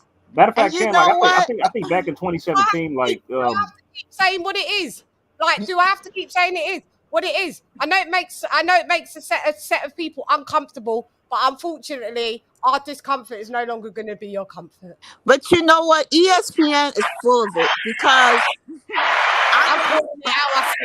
ESPN is full of it because I remember they gave Tyson Fury the fighter of the year the same year that Canelo Alvarez, even though I don't really like Canelo Alvarez like that. But Canelo Alvarez made undisputed. Yeah, undisputed. Yeah, and I thought when they was naming the nominees and they gave that to Tyson Fury after they had I think they had 2 undisputeds that year, and they gave Tyson Fury the fighter of the year. After that, I was like, ESPN is full of shit. All they do is kiss his ass over there. That's what make me not like to watch them sometimes. Yes, like I don't mind watching, but it's sickening. Good cards. Yeah. It's just, I mean, they got good cards, but they make me sick with all the ass kissing. Yeah. Check it out. Something. What King has just said. Fury clout chasing a dead man is embarrassing. Yeah, it's shameful. It is. That's a fact. Go ahead, AJ. No, I would just say I've never. Well, somebody correct me if I'm wrong, but back in 2017, I think they named Lomachenko the Fighter of the Year, where Terrence Crawford went undisputed, and just completely ignored him. And for some reason, they still continue to rank him in the pound for pound list, despite him not having a belt. Despite not having no blood clot belt. You know, I agree. I get it, and it's 100% true. That's the thing it. is, the reason why, like, yeah, ESPN does fuck shit. Excuse my language, but we all know they do fuck shit. But the problem is, even though they do it, they reach out to the biggest casual audience. So that was the big emphasis I was trying to make. Just it's like, yeah, but they're reaching out to the biggest casual audience with fucking lies. Yes, yeah, I get it, but well, look, history is based in fucking lies, right? And it's the foundation of history right now, man. They're as we've mentioned, they are making history favorable to a particular man. So to particular people. Not particular people. Well, I'm just looking at Fury on the individual level right now, but yeah, he was black. Yeah, like to us where we've come from, it's to you're making this is a small representative of what's going on a mass scale, Ivo. This is so to us. This is for us. It's disrespectful. You're making it that this person with what he's done, which is nothing. The people of color that have achieved massive accolades, that's really nothing. Listen, do anybody? Or this guy could push him forward, but the black people that have absolutely did fucking great in the sport, it's been unnoticed. Yeah, but I feel like Do anybody remember? Do anybody remember when Andre? Oh, do anybody remember when Andre Ward said, "Massive fan of Andre"? He said Fury could do anything. Yeah, but well, I mean, you have to the ESPN commentator though, right? So again, it's back to the network. Yeah, but he hasn't done enough for him to say that. Yeah, see, my thing is this though. This is the same way I felt. Yeah, I don't when listen to Deontay Wilder from a long time. And Andre Ward's father is white. Yeah. Well, I mean, I'm not basing it on that. I'm just Well, but you can. Do you guys remember when Deontay Wilder? Yeah, do you guys remember when Deontay Wilder, they were saying that he tied Muhammad Ali's title defense record? Yeah, I remember and a lot of Showtime and a lot of the fanboys, they were hyping them up, comparing. Who was that was his black fight fans. That was never amassed on a grand scale, was it? That was just in his fanboy community, wasn't it? That wasn't like on a billboard or wasn't on a like how ESPN's putting it all out. Like, do you know what I mean? It was his fanboys that said that. I think the point he's trying to get at is just like the notion. It's like the media form upon which they're subscribed to. So ESPN as opposed to Showtime, whatever. They will hype up their fighters in some way, shape, or form. I get what you're saying, but then you got to understand that ESPN is like the number one go-to around the world for sports. So their word kind of has higher leeway. I mean, that's true though, but again, it's a network thing. So Showtime hyping up Wilder, saying that he's the biggest puncher since George Foreman, his title defense ties with Muhammad Ali. What's the difference between that bullshit and the bullshit? Yeah, I know what you're saying. It's a larger platform, but the logistics and the basic element is still comparable, right? Wait a second. Okay, can I go ahead? I was going to comment on what that young man just said.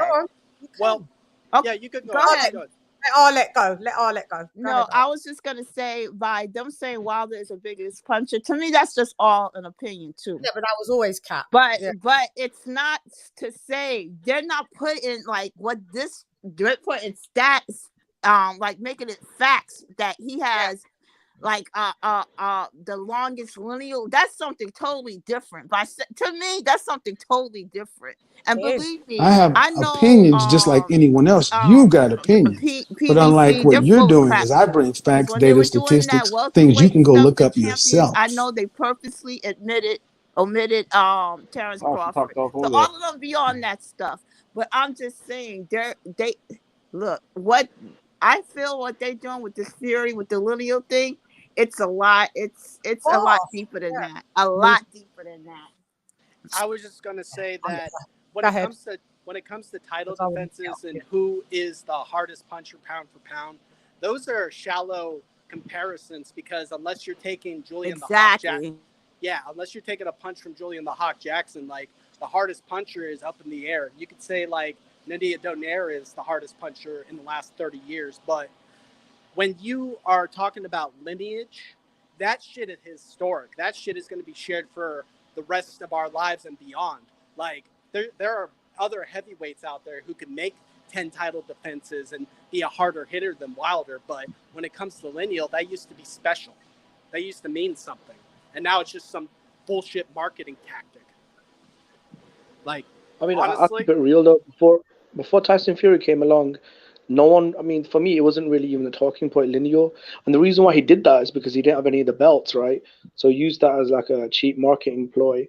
I think fans are getting way too much caught up in the whole lineal thing. Like the whole unit. I think look, whoever's got the belts or the most of the belts is the champion, right? This imaginary belt, lineal. I'll be honest, 90% of fans don't really care. Lineal is not a belt. Lineal predates belts, though. Belt, Status. Lineal is before the belts. yeah. Yeah, So that's it what I'm is saying, though. important when you're looking at the history. But the guy is right. Lineal didn't really mean anything because remember when Mike Tyson during Mike Tyson era, they had like I think it was Michael Spinks was the lineal, but everybody considered Mike Tyson at that time to be the champ. It's only now. So the young man that was just talking recently till Fury, they making a big deal out of this. I never remember this being a big deal until now. but I remember, thought it wasn't until he beat Larry Holmes. No, Mike. No, if I'm not mistaken, Michael Spinks was lineal until he beat Michael Spinks when he did that one. I think it was a knockout in the first round. That's when he lineal. Well, I mean, lineal I is think for me, considered like the true world boxing championship, though. It was Mm-hmm. again, it was before the multiple belts. It was like that was the one champ per division. That's the guy you got to beat. So with that in mind, historically, there's only like there's not as many like lineal champions as there in heavyweight as there are just like people who held belts. So like that's well, why I this was a think it's trick the by Frank Warren. But The whole what I'm lineal. trying to say, why I brought up that Mike Tyson thing is because everybody knew at that time that Mike Tyson, even though he wasn't a quote unquote lineal, everybody knew he was the best heavyweight. That's what I'm trying to say. It's like, This was a trick by Frank Warren. yeah, this is Sorry, this not was a trick by Frank lineal Warren, right? doesn't make When you the AJ had best. Lineal does not make you the best heavyweight. It does not make you the best heavyweight. You have to prove yourself to me as the best heavyweight. It's only recently, since this Fury thing is going on, that's when it started to become I remember it precisely. Yeah. No, but I remember Lineal is the precisely. man, technically. No, I remember precisely as well. Lineal, but Where it started Lineal off. has nothing to do with Tyson Fury. It's been here way before No, what I'm Tyson saying is from a Fury. No, mass but that's not media what I'm perspective. saying, Lisa. I'm saying I understand that lineal means like the person that's the man that beat the man. But I'm saying just because you're quote unquote lineal, that doesn't make you the man. Because I know that they were lineals and they weren't the man. They weren't considered the best at that time. That's all I'm trying to say. You still gotta beat everybody. Sorry to interject right quick, but I gotta run. Everybody got to get to work early. So got y'all take All care. right. Shouts out Take to care, AJ. Thank you. Speak to you in a bit. Bye, AJ. Good night. Peace, AJ. Don't do You drugs. take care. Have a good evening. Yeah, for me, and I think LadyChann will co-sign this, right? For me, this was a cheap ploy by Frank Warren. At that time, Joshua, Eddie Hearn, they had all the belts. They were flying high. Tyson Fury was coming back, and Frank Warren at that time needed something to sell, Fury. So they sold him as, look, this is the lineal champion. This is the real king of the heavyweight division. So they didn't have any belts, but they wanted to make it like a cheap marketing ploy because obviously Joshua had most of the belts. And at that time, he was a superstar. So I thought that's what it was, really, a cheap gimmick, really. As far as Tyson Fury, I think right now, for me, I think he's a top heavyweight in the division. And I think you guys have been really harsh. Like, I'm not the biggest fan of Fury by far for various reasons, but I feel like he's a good fighter. In what aspect No, are we actually, being? of us have said that he's a shit fighter. No, you guys are saying that like you kind of making it look like he hadn't accomplished anything. Like I think destroying Deontay Wilder, beating Klitschko. Let hang on, Kenny. What was you saying?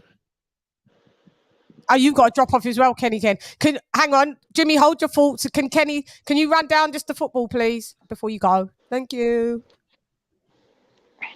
It's just a quick one. Arsenal top of the table. They beat Aston Villa 4-2, not 3-0. LadyChann. Man City dropped points. Yeah. Got a equalised in the last 5 minutes against Nottingham Forest. Man United are an outside bet to beat Leicester 3-0. Tomorrow there's going to be Champions League games involving our British clubs. Liverpool and Man City are playing this weekend. Liverpool playing tomorrow against Real Madrid. Man City are playing Leipzig. And then next Sunday is the Carabao Cup final between Newcastle and Man United. Man United haven't won a trophy for 6 years. Newcastle haven't won a trophy since 1969. So it's got to give. And I'll be going to Arsenal matches this weekend, and I'll have a round up next week. So enjoy it. And shouts out, Kenny Ken. Shouts out to you all. Most importantly, thank you so much. Boxing We fans, love you, Ken. please. What you need to do is resist the temptation for Jake Paul and Tommy Fury next week. I may or may not buy that fight. It's like $25. I'm not buying it at all. Thanks, Kenny. Thank you. Thanks, Kenny Ken. Take care. Good night. Kenny Ken is good night. Enjoy the game. Yeah. So getting back to Jimmy, what Jimmy was just saying, that we're acting like Tyson Fury hasn't done anything, and we haven't given him his accolades and his flowers. Just do tell. No. Yeah, no. So what I was saying is, for me right now, the way the landscape is, I'd say Fury's the top dog at heavyweight until proven otherwise. Just for his overall body of work and his recent form. I'm waiting to see how you said that. Basically, I'm waiting for you to tell us why he's the best thing since sliced bread, and when did we? What did we say that wasn't a fact? And I'm just trying to see what his accolades outdid. Ivo, let him finish. Yeah. So I was saying, you guys are saying, I just felt like you guys are being very negative on him generally.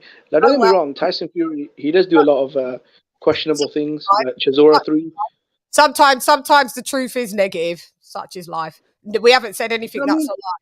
There's not been one thing that's a lie. What could give me something that any of us has said that's a lie? Oh, that was just sort of overhyped and he's being pushed way too hard and he's not that good and he hasn't done anything. Like he has done some good things. Which one of us said he wasn't that good? To be honest, it was a free for all at that time. You're gonna have to rewind. It was a free for all at that time. You know you come over. Hang on. You know you come over. That's facts and data here. You're gonna have to tighten up. When did any of us say that, Jimmy? That he wasn't that good? No, that he's been pushed and he's been forced on everyone and he's like you guys are making it look like he was a hype job. How's that a lie? I mean, the reason why he's being pushed. Yeah, sure. The reason why he's being pushed and hyped up so much that originally there were 3 sort of main guys in the division, right? And he's the last one standing, right? Yeah, he's better than Muhammad Ali. He's the greatest of all time with 2 title defenses. Being a chat. But who's saying that though? How is he the last man standing and he never made undisputed? Are you going? Are you deaf? No, I meant out of Joshua and Wilder, right? Originally. He's the last guy to make it out of the original crop, right? No, but wait a second. Hold on. But you can't even say that. Just because he beat Wilder, that does not mean he'll beat AJ. The only person he fought was Wilder. So I don't understand. Just because you have an L on your record, that doesn't make you better than the next man. You can fight a whole bunch of cab drivers, but that doesn't mean anything. I don't think Dylan White and 0 to a whole different level. I think that's what's wrong with boxing now. It's not that though. The Dylan White performance. It has a lot to do with it. Yeah, but that's just the way. But Jimmy, we were talking about more so the lineal thing. And actually, as a matter of fact, like that's the whole point, Jimmy. He's not lineal.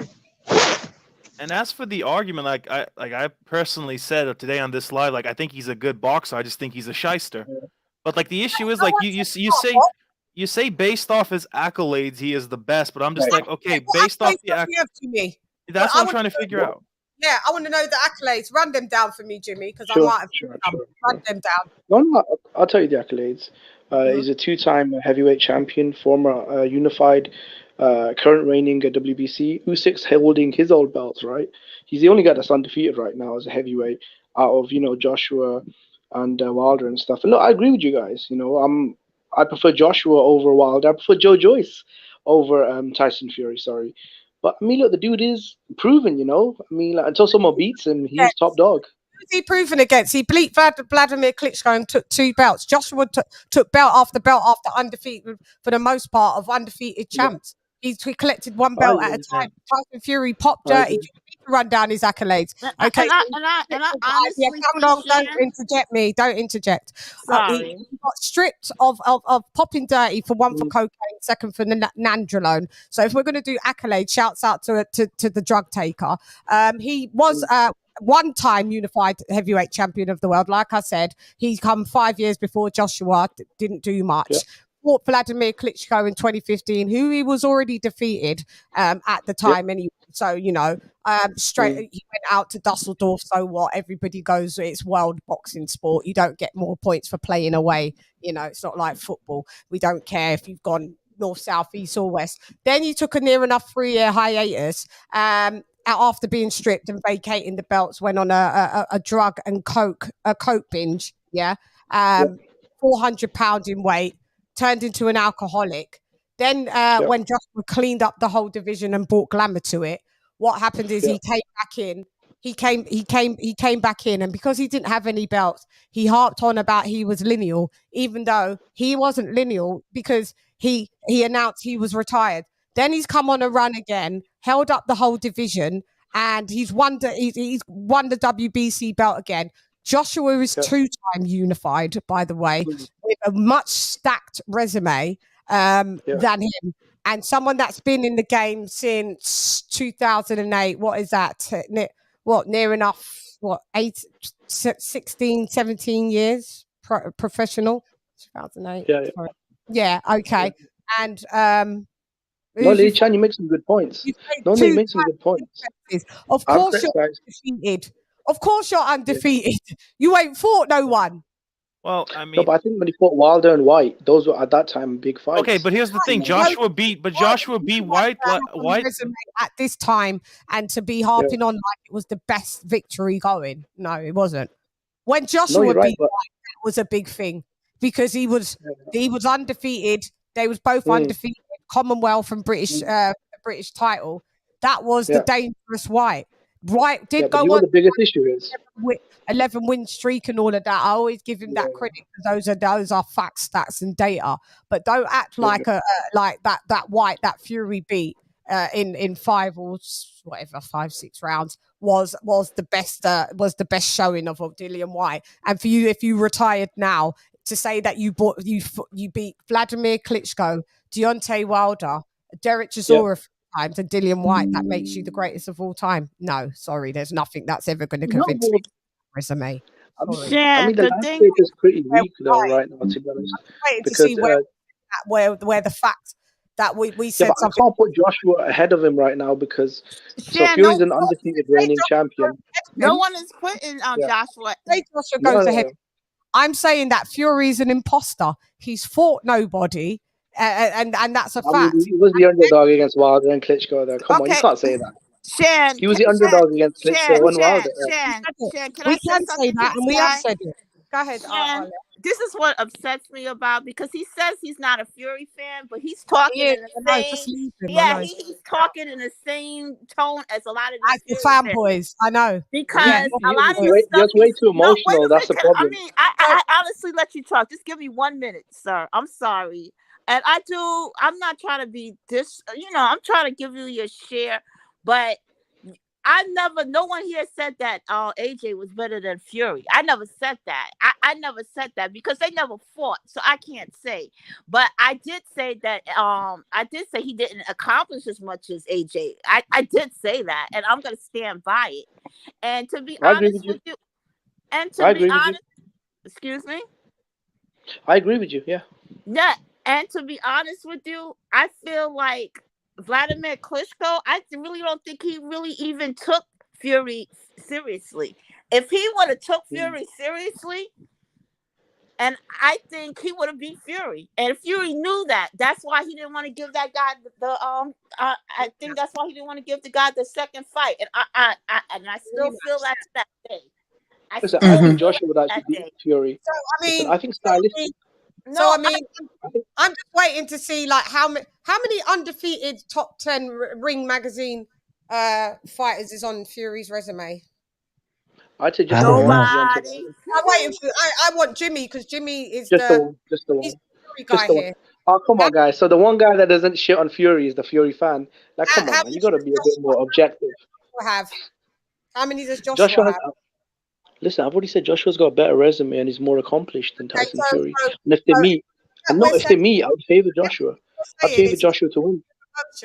At this minute, it's all to do with fact. Until you say what we said was unfactual, then I can't say yeah, you right, Jimmy, you right, because I'm waiting. No, what you said was unfactual. That he is the man in the division right now, and that's all I'm saying. He's the number one dude in the division. He was the underdog. Nobody said he wasn't. He's the number one dude in the division, but he has no right to be injected into number 3 position of all-time lineal champs. That's all we're saying. You were saying, Jimmy. I agree. So how are we being hard on him? So therefore, Jimmy, now have to backtrack and say that you agree. Now you have to backtrack and say that you agree because you got it wrong, didn't you? Now, if we're talking about character, you did get it wrong because you haven't pointed out anything that we said was unfactual, and now close with your closing statement. You said you agree with what we've just said. No, when I came on the panel, because when I came on the panel, I co-signed what you guys were saying. On the panel that we said. No, I thought you guys were being too harsh though when you were saying that he's overhyped. He hasn't done anything. Well, and his wins. He hasn't. That's a fact. Oh, okay. Okay, so when he beat Klitschko, the list of the ex lineal champs and ex unified heavyweight champs and the top 10. Tell me, is Fury on their level? Is Fury on Lennox Lewis's level? Is Fury on or Vitali's level? Is Fury on Mike Tyson's level? Is Fury on Riddick Bowe's level? Is Fury on Evander Holyfield? Is he on Lennox Lewis level? On Muhammad Ali's level? I don't think anyone's at Muhammad Ali's level, so I don't. You know what I mean? Like, for me, that's Fury. No, I don't think anyone's. Fury on Joe Frazier's level. Is Fury on Joe Lewis's level? Nope. Fury on Jack Johnson's level? No. Fury. I could keep going. I'm waiting for you. Is he on Lennox Lewis level? Please don't. Yeah, I'm waiting for you to all the names I've mentioned. Yeah, if he beats Usyk, yeah. Is he on any of them? If Tyson Fury beats Usyk, he's on Lennox Lewis's level. No. Based off resume, Any of their level, because we're being fed that he's the greatest, one of the greatest of all times. So I've just named you some of they're all Hall of Famers, and a few of them are ATGs. I'm waiting for you to say, does Fury stand up with them? Could I quickly interject? Until he finishes. So if Tyson Fury beats Alexander Usyk, then Jimmy, I would say he's. We will not move goalposts. I've asked you. So right now, yeah. Okay, right now. The people who I've just listed, and I don't want to do it again because I can, if you will, because I got time. No, I'm all right. Who does very firm the first Fury deserve to be mentioned with these lads that I've just mentioned? Has he done the work to be mentioned with who I've mentioned? That's not what the poster was about, right? The poster was about numerical data, right? The poster they were saying that he had. Jimmy, do you want to be Jimmy, do you want to see the poster? Do you want to Yeah, see sure. the Go ahead. poster up, Yeah, Jimmy? yeah. Because Yeah, right they were now, saying that his lineal. you're Yeah, Fury fanboying, and it's quite sickening. But hey ho, oh, you know, okay. yeah, you Listen, are. I'm agreeing with half of the stuff you're saying, Not, Lady Chan, but I don't you care want if me to you're. piss and You don't have to agree. You know, when you yeah, disagree with me, it's fine. yeah. But your disagreement has to be followed by a stat, a fact, or a piece of data, which amasses to a fact. So you're in your right to disagree, but where's the Yeah. evidence that matches why you can disagree with what I've just said? Because everything I've that's said not- is a fact. Every little thing. And you've come in and said, oh, yours is an opinion. Yours is an emotion. You said, oh, you're being emotional. But you've come in there and said, oh, I I think wasn't you're being talking to you. I was talking to the other lady. I know, No, but I wasn't talking to you. yeah, I I know, was talking to Jimmy. the You said that what you stated is an emotional response. You No, said but I'm the only one that's not yelling though on the panel. Everyone else pretty much is though. That's what I felt like. life is harsh. Sometimes facts is harsh. Sometimes people get swept away from tsunamis. That's No, harsh, isn't it? But it happens and it's a fact because life is harsh, Jimmy.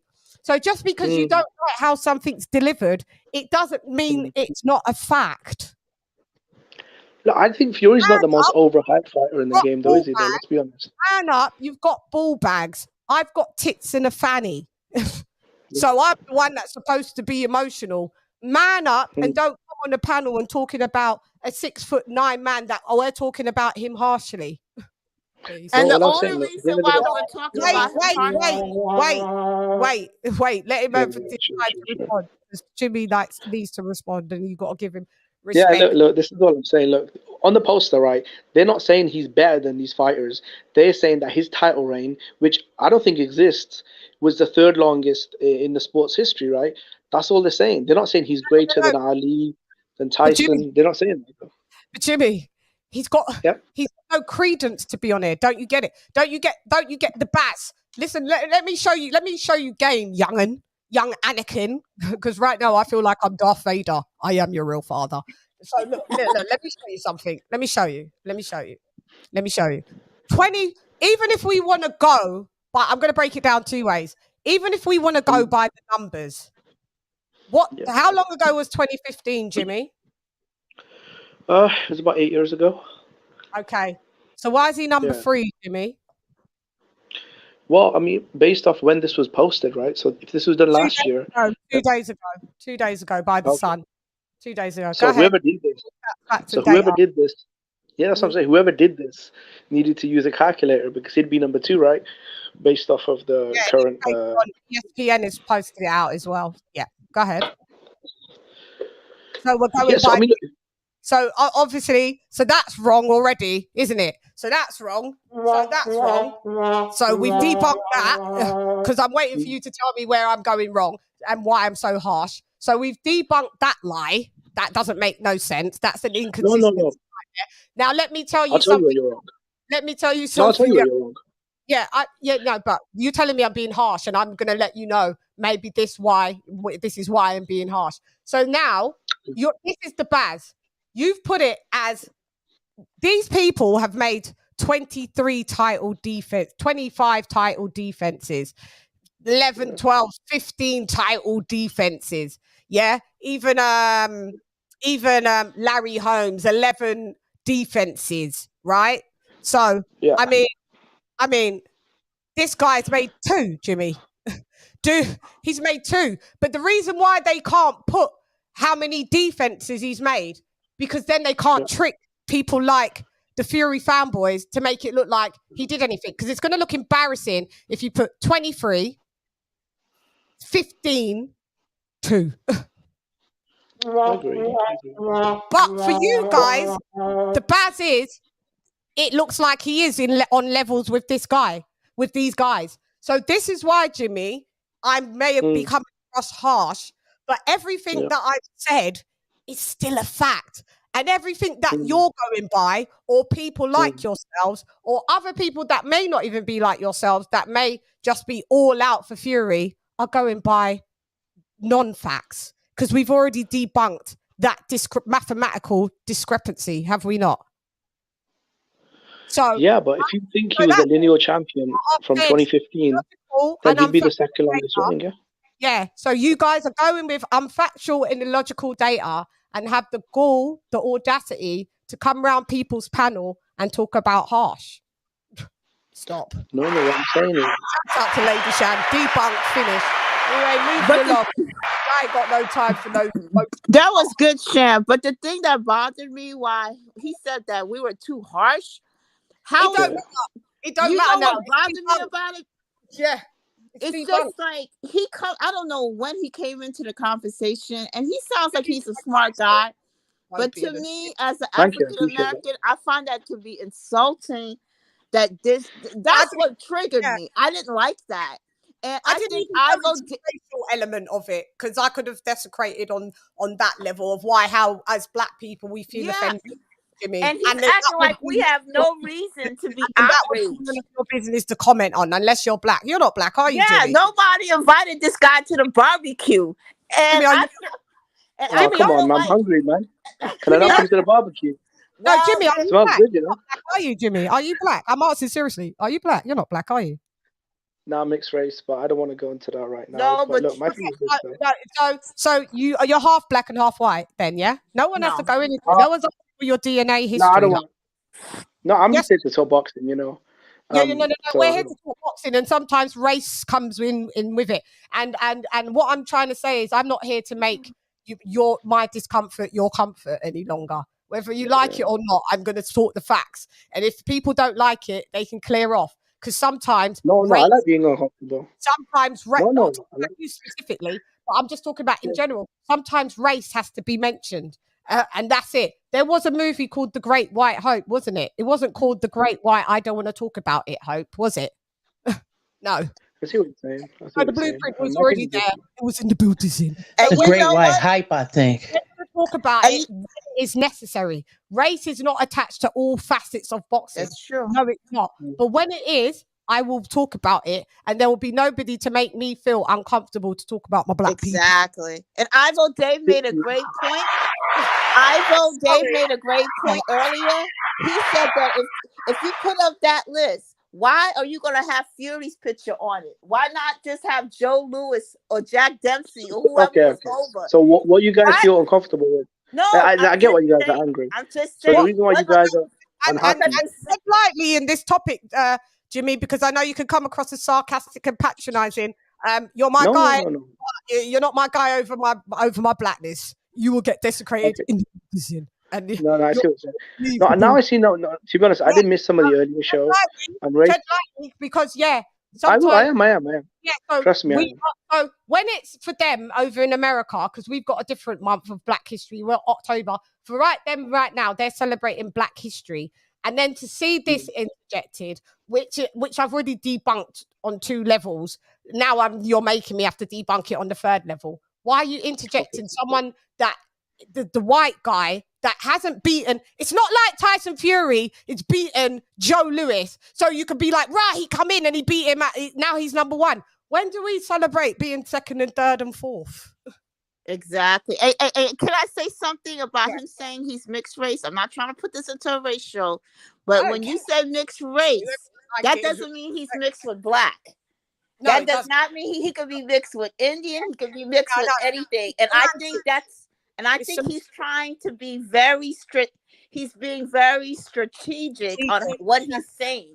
Yeah, because I'm quite friendly though. I thought I've been quite friendly. I really don't care what race you are, to be honest with you, because I mess with everybody. I don't really care. I love black. I love white. I've dated white. I've dated Spanish. I've dated all races. Yeah, it's not that deep for me. Yeah, I'm just telling you the reason why he's being strategic on how he's saying it. I have no idea who that is. Because I won't let him talk. Forget it. No, but I know why he's not saying he's saying multi-race. Because if you guys let me finish, you guys will probably agree with me, right? The thing is, you keep cutting me off before I can get 2 words out. So how am I? Well, our world, when you're usually on panel, you usually cut us off anyway. But go ahead. No, I was speaking to the lady, not yourself, Chan. So for all you know, what I'm about to say, I'm just saying. But go ahead, so you know what it feels like now. But how can she disagree with me without hearing my point, though? That doesn't make any sense. Okay, yeah, I get you. So go on, say your point. Go on. That's my point, right? What's your So point? I jumped to the show a little late, so maybe I missed that. So when my thing is this, I thought you guys were just talking about it like from a boxing perspective, We but the was race absolutely. thing, We yeah, went. yeah, Sorry, I I didn't. interrupted. My bad, Jimmy. I swear I'm going to let you go. We was. I just want to add context to you. You're right. We was at first, but then we did talk about what we was just talking about now, and the whole, and everybody was here, and we discussed that, and we kind of moved along. But then when you joined in and jumped in, it kind of it took the conversation back via your comment. So we had to now rewind back and touch back on points that we've already spoken about. That's it. Go Yeah, ahead. for me, it was always confusing though because when because multiple people were making multiple different comments, right? So for me, it was just a boxing thing. I never really saw it as a because it's like I said before, right? Anthony Joshua is a bigger star and was a bigger star than AJ Fury will ever be, right? Whether it was TV commercials, billboards. I couldn't go to the local bloody bank without seeing Joshua's face on the ATM or coming home and seeing him on TV commercials with Lucasade or billboards and stuff, right? So the whole notion of that Fury was they like as British fans, we want Fury as the face of UK boxing over Joshua. I feel like that's a lot of uneducated Americans feeling that way without actually being in the UK during Joshua's rise. It's Brits as well. So for me, yeah. So a lot of Americans say that oh, you know, the Brits they want Fury because he's white over Joshua. I feel that's a really stupid thing to say because they're not here. But I'm saying it, and I am here. You think so? Okay, so LadyChann, you think Tyson Fury is a bigger star than Anthony Joshua was? No, I think they're trying to force feed Tyson Fury as being a bigger star than Joshua because it's never sat the UK comfortable to have a big star that was a heavyweight boxer that was a champ that's black. I mean, for me, I don't agree with that because he broke all the white fighters. No. So all the top white fighters, right? Ricky Hatton, Carl Froch. Why would he break all of that? Heavyweights, though. They're not heavyweights. I was talking about heavyweights. Yeah. Yeah, but the point still stands, right? So out of all the British superstars, no, it's not because heavyweights is the glamour division. Thank you. It's the glamour division. So no, the point doesn't stand on that. What if he's getting support though? Would it not stand though? If he's getting love and support from the fans? No, sir. Because like I said, when Lennox Lewis was the champion, even though people want to say he's Canadian, he always presented himself as British. And it's like they want. I'm telling you. I mean, I'm from the U.S., but I get the vibe that they want this guy Fury to be higher than There's a large. Lennox I'll Lewis. agree with you guys here. Though. They do. There's a large fan base of Tyson Fury, and I agree with you. They are pieces of fucking shit, and I've run into them. I know exactly who you're talking about. There's a large, especially online. In real life, you won't see them, right? But listen, I've been to a pub during the Tyson Fury fight, and I've seen the kind of crowd he draws out. So I definitely agree with what you're saying, right? And online, there's a growing presence. You know, they're pieces of shit. I agree with you, but not taking away what he has done. We're just giving you the facts. What he has done, he ain't really been enough.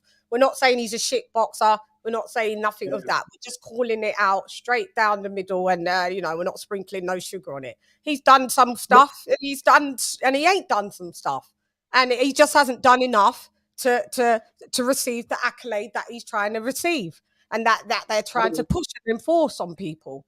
So he'll never be better than for guys like Muhammad Ali. He's number one in the division. He is. I said that. Yeah. But as far as guys like who else did you guys mention? Like Riddick Bowe and he's not that. He doesn't surpass none of them. I don't think so, bro. Have you seen Riddick Bowe's resume? I mean, outside of being a blown up cruiserweight, outside of blowing up a cruiserweight in Evander Holyfield, what's Riddick Bowe really done? Like, no. Riddick Bowe's claim to fame is ducking Lennox Lewis. Riddick Bowe's claim to fame is ducking Riddick Bowe got some good people. He fought a lot of good people. That's bullshit. Let me tell you something. Riddick Bowe versus Riddick Bowe heavyweight. The trilogy with Holyfield was excellent. Yeah, that first fight that they had was one of the best heavyweight fights in history. Yeah, I'll be honest, man. As far as Riddick Bowe, I don't consider him a great fighter because I've seen his resume and it's pretty basic. But you can't say Fury's got a bad resume and then hype up Riddick Bowe. Like, come on. Oh wow, Fury has an excellent resume comparing to Riddick Bowe, right? I mean, Riddick Bowe may not have taken down 2 champs, but like that. But no, he did beat Holyfield the first time. I remember. Yeah. Listen, Riddick 43 Bowe's and claim 1. to fame is ducking 43 Lennox and Lewis. 1. He's lost once. 43 and 1. Yeah, his greatest claim to Yeah, fame yeah. Lennox Lewis. He was WBC champ, which he did throw the belt in the bin, and that's why we call him Riddick Bowed it. But listen, he's fought the people that were delete that are still 5-star and 4-star fighters though. Like if you look where was rated and where Shorts and Pianeta's rated, I mean, and Larry Donald is a very good fighter. Larry Donald is a very good fighter. I'm sorry, not to interrupt you. He's a good fighter. No, I think Klitschko, Wilder, White, undefeated Derek Chisora. Larry Donald's better than Wilder. Undefeated Derek Chisora. None of them are Holyfield though. Yeah. And Derek Chisora was never a title holder. He's never been a world champ. Yeah, but he was a good European level fighter, like compared to who Riddick Bowe's been fighting. Not a world. I mean, no, he. Burt Cooper is better than Wilder. Yeah. There's a lot of those fighters. Tyrell Briggs, all of these fighters fought better competition than Wilder. So just watch your mouth when you start. If you don't really know these boxers, I don't think it's in your place for you to say that Fury, because I am familiar with a lot of these boxers on this resume, and for you to say that. It's Riddick Bowe's not that good though. It's very really. So you might find it insulting, but it's like LadyChann said, the truth hurts. Wait a minute, but if Wilder's so good, and if Fury by Wilder, who on Wilder's resume is better than at least 5 of these guys? That's on. I don't think Wilder's his best win though. Klitschko was his best win though. No, but Klitschko lost. Klitschko lost against people too. So what are you talking about? He got knocked out against. Then Klitschko got knocked out against what's that guy that was married to Tanisha Ross Arnold? Purity. He got knocked Ross out. Purity. And then he went to Lamont Brewster. It's the Lamont Brewster. Yeah, I remember that. 11-year title reign, right? Yeah, I'm just was he not on an 11-year title reign? Oh, but yeah, the only thing that messed up. You just like you. Do you know what's really upsetting me about you? And I'll be totally honest. Are you really familiar with any of the fighters that I'm not even a fan of? No, I am. That's why I'm dropping names on title rings. I think you're unfamiliar. I'm not even a fan of this guy. What's his name that we're talking about now? I'm not even a fan of him because I felt that he ducked. Yeah, I felt that he ducked Lennox Lewis. Yeah, he's not that good though. I'm keeping it real. Riddick Bowe's not that good. Are you kidding me? He was any fuck fighter. Beating a cruiserweight. His claim to fame is beating a blown up cruiserweight. Come on. Jimmy always comes to ruffle feathers. This is what Jimmy does. I'm being very blind though. I don't know why. Like, come on, okay, LadyChann, be honest. Who sounds more emotional right now? Me or the other lady? But if that's if Fury beats Usyk, so then we're gonna say the same thing about him. Thank you. But what they're saying is the truth, though, Jimmy. You're saying what you think you're saying is the truth. They're older. They're a bit older, so they know these fighters as well. So they've actually grown. Burt Cooper. Yeah. And do you know what I mean? So, like, really, when you got a young'un that comes in and they're only in their 20s, you know, and you're just saying that, you know, Tyson Fury resume is better than Riddick Bowe's. It's not. Oh, come on, LadyChann. You know it's better than Riddick Bowe. What's Riddick Bowe done? His claim to fame is beating up a blown up cruiserweight. No, it's not a blown up cruiserweight. Yeah, he got other people on there that he beat. Well, and I mean, I'm not saying that Riddick Bowe's resume stellar, but look at still the fighters that they're more recognized fighters on his resume that are good quality opponents. Exactly. There's Deontay Wilder. No, I say Klitschko. No, I say Klitschko, Deontay Wilder, Dillian White. Those 3 wins are better than. White. I cannot. None of them are better than Burt Cooper. I can tell you that. But come on now. Come on now. Don't be hating on my boy Dylan though. Don't be hating on my boy Dylan. I love him. Shan knows I love him. He's the number 3 heavyweight. Dylan White is not better than no Burt Cooper. I'm sorry. Yeah, and Dillian White. Are you kidding me? Burt Cooper's a journeyman. Let's be honest though. You guys are hating on Chisora, but you're bigging up Burt Cooper. Come on now, ladies. Like, Burt Cooper, do you know? Okay. Look at who he's fought and look at his fights. Okay, look. You know what? Sometimes the truth hurts. It's like LadyChann said. The truth hurts sometimes. You know, I mean, it is what it is. Well, the truth ain't hurting me because I ain't getting paid. I am not I'm not a fan of this guy.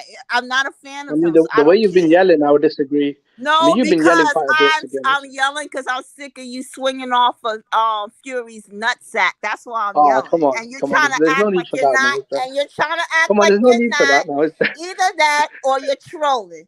So just say, Listen, I'm because being honest. first of all, no one is saying that Fury is a shit fighter or anything like that. Okay. We're just trying to say that we're trying to be realists about it. And if we see some bull BS, we're gonna call it out. That's it.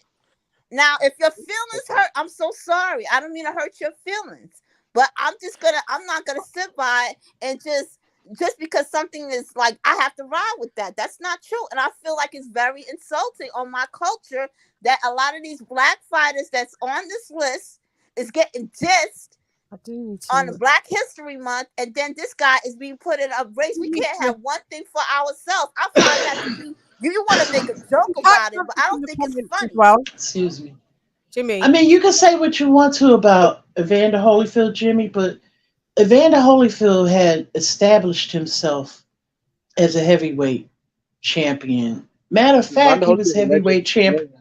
Yeah, a few times. So it's not like you're saying a blown up cruiserweight. He pretty much established himself as a heavyweight. No, but that was Evander Holyfield's greatness, though, right? That he could compete with the big heavyweights up there. That wasn't Riddick Bowe's. That wasn't. But Riddick you're Bowe's saying greatness. he's a blown up cruiserweight. But what I'm saying is that Riddick Bowe has some good fights. I think what messed Riddick Bowe up was the Lennox Lewis not taking the fight. You know, but at the end of the day, Bowe has some good, fights on there. Those Holyfield fights kind of messed him up, unfortunately. And you know what? And you could ask 10 boxing fans that true boxing fans, they will honor a guy like Evander Holyfield than Tyson Fury any day, because no matter what, I agree. Evander Holyfield didn't duck anybody. Win or lose, I don't give a crap whether he keeps the undefeated until he retires and he doesn't fight anybody but bums. Evander Holyfield will still get more respect than Tyson Fury. I don't really care. I really don't care about him not, because if he's not fighting anybody, if he's not gonna fight Usyk, if he's not gonna fight AJ, if he's not gonna fight Joy. And Joyce. Keep on fighting these 12, 15 people. And I'm not no LDBC chick. I hate the LDBC. And you never see me on no LDBC channel. Because I don't even rock with those LDBC channels. So Miguel Angel or Angel, you can kiss my butt. Yeah, come on, Miguel, don't get riled up, because I have a nice I'm gonna have to fucking deal with it, bro. Butt. So you can kiss my butt.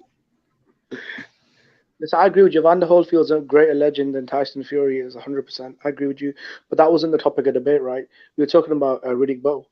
And I feel like overall he's had a better career than Riddick Bowe at heavyweight. He's won more world titles. He's beat more top fighters. And so far he's unbeaten. So, yeah. Who won more? Hold up. Who won more world titles? World titles. Who? He's saying Tyson Fury. Jimmy. Tyson Fury, Jimmy. Riddick Bowe was undisputed. So that's where you went wrong. And Holyfield was a champion since he was a cruiserweight. We knew you sound like a fanboy. I can't take it. You hang yourself. No. He won. No. How many belts did Fury have? Jimmy, and you got He's at 7, right? No. He was undisputed. I think he was undisputed. But Tyson Fury had 7 world. I have opinions just like anyone else. You got opinions. But unlike what you're doing is I bring facts, data, statistics, things you can go look up yourself. Kaboom! When he beat Holyfield, he became undisputed. Yeah, you lost, Jimmy. You lost. You lost. You said he had more titles. Tyson Fury's never been undisputed. I was waiting. I knew he was going to hang himself. I knew he was. I didn't hang myself, though. Tyson Fury has had more belts. You hung. Tyson Fury's never been undisputed. Doesn't matter. No, it doesn't. But He's had more belts than Riddick Bowe, though, hasn't he? Doesn't he have 7 world titles? The highest He's been that you can is being undisputed heavyweight champion of the world. Now, Jimmy, does he run alongside Riddick Bowe? No. I'd say overall he still fought better fighters. You lost, Jimmy. You're gonna have to accept defeat. Jimmy, baby. You know what? I would to keep you ladies happy. Listen, I'm a gentleman, and to keep you ladies happy, you know what? I'll take the L.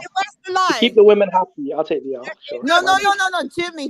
You know what? I will respect you more if you just like, you know what I'm saying? It's not even a big deal. I don't even hate Tyson Fury per se. No, I don't like him. No, I really don't like him. I ain't gonna lie. But I believe you there. It's just that the fact that his fans are the turning girls, off. I'm not going to say anything. Jimmy, we don't rock like that. You lost. You didn't present a fact. You didn't know the facts, and a fact was presented to you. It's nothing to do if Lisa is a woman or if Lisa is a man. It doesn't matter. Why is it different? Oh, because you lot of women. Don't come over here like that. That's not how we rock. A fact is a fact. Whether you're a woman, a man, or Riddick Bowe has been undisputed heavyweight champion of the world. It might have been in a 3-belt era. I'm not sure. I would have to check, but still, he was undisputed. He was still undisputed. Yeah, he was. You're right, but my point was this: though, Fury's had more belts and he's beat more top fighters, which I wasn't wrong with. So undisputed doesn't matter anymore. I don't know about that. I would have to look. Why do we got to find him? Why do we got to watch him fight Usyk then? Really, that's not needed. He's had more belts. That's it. He could just bow out. He's had more belts than. No, I want to see the Usyk fight because I don't know who. No, I want to watch the Usyk fight though, LadyChann. But I mean, look, I'm just not a big fan of Riddick Bowe. I have to be honest. I just feel like Riddick Bowe's overhyped. You don't have to be a fan of Riddick Bowe, but what you do have to adhere to and what you have to respect are facts. And it's funny how he's telling us that we're being hard and we should respect Tyson Fury more, but he's not. But he's not doing the same thing to this guy. Easy though, can we? Yeah, we can't do that. He's overhyped, but Tyson Fury isn't. I'm okay outside of being a cruiser. That sounds very fair, right? No, but you're saying that. But what you're saying is that we're being too hard on Tyson Fury, right? No, I never said that. So I said yes, you did. Garbage and so aren't you being okay? So you're being too hard on Riddick Bowe. So if Tyson Fury, if Riddick Bowe is overhyped, so is Tyson Fury. You can't have it both ways. Hey, I'll go with that.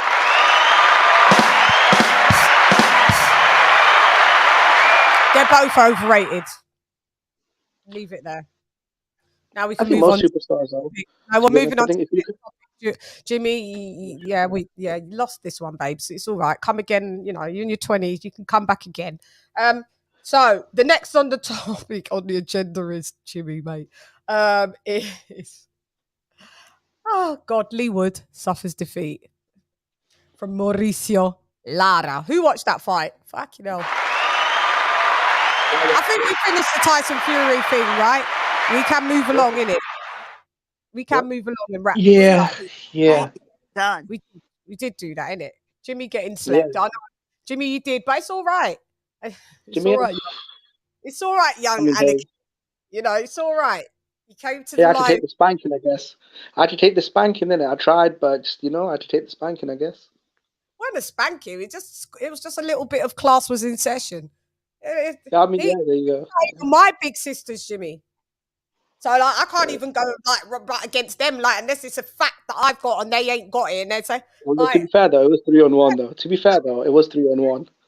I have to fall back and be like, yo, they was there. They know more than me. I don't think you fell back though. To be fair, I don't think you fell back. To be fair, They was coming with the Riddick Bowe thing.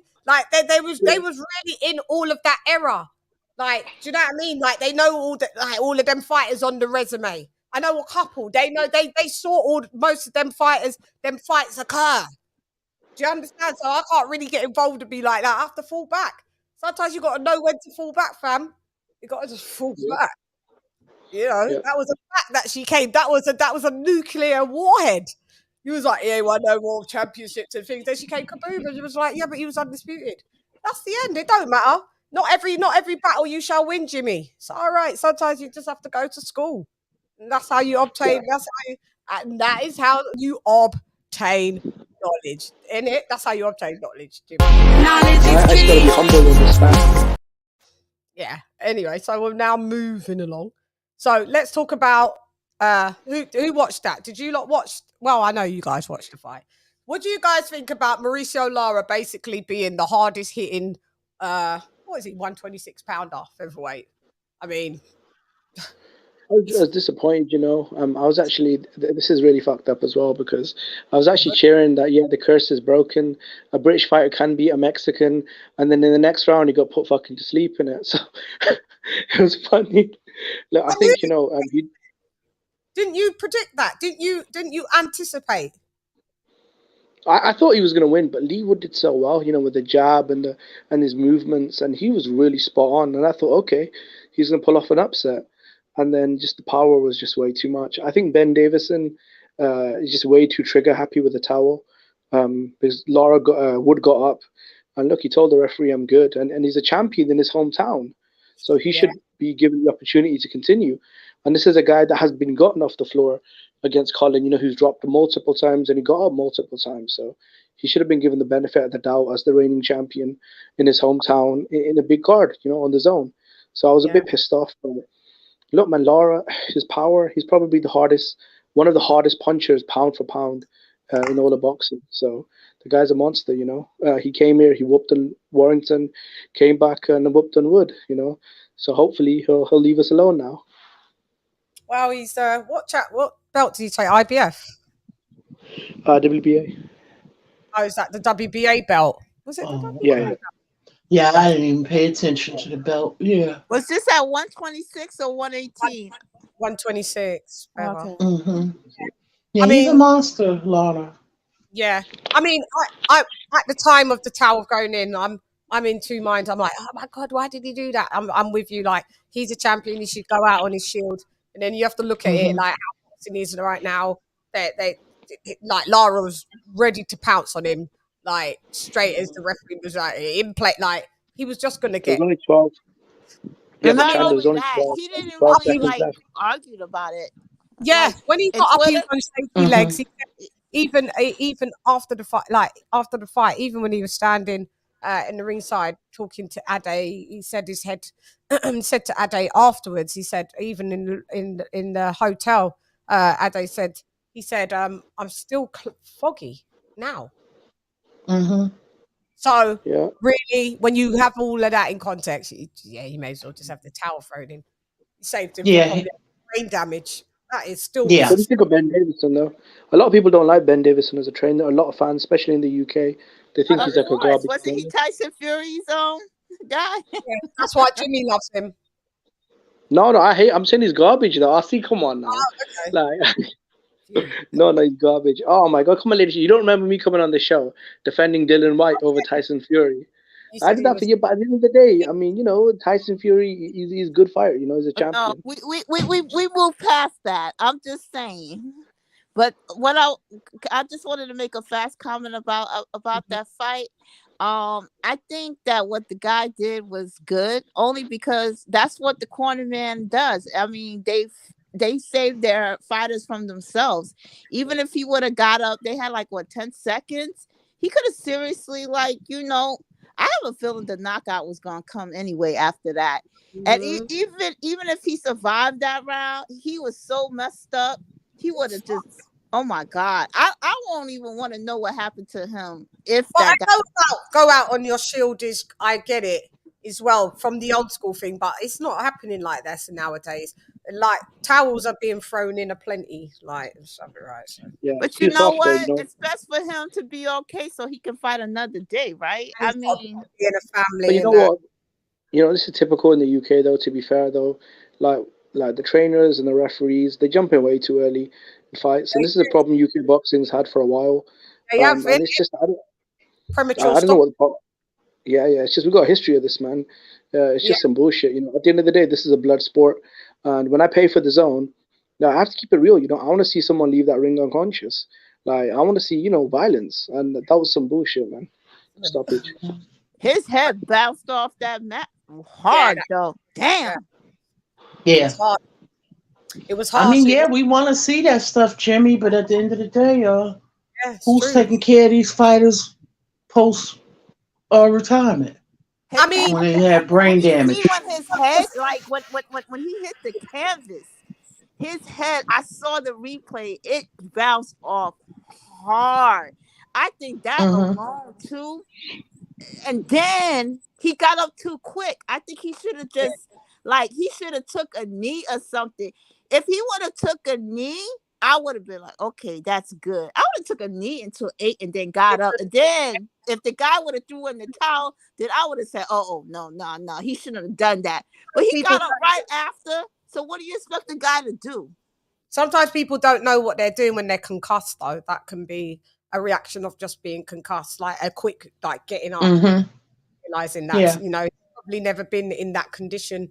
Everyone's concussion hits them different. Some people are concussed and they're literally just on the floor dazed for a minute. Some people bounce up, but they're on Bambi Mm-hmm. legs.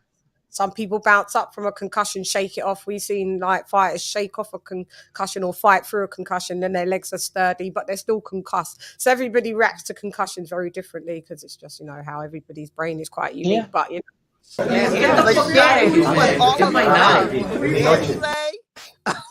He was all of the above. yeah. I mean, Yeah, go ahead. I've seen fighters knocked out and still punching.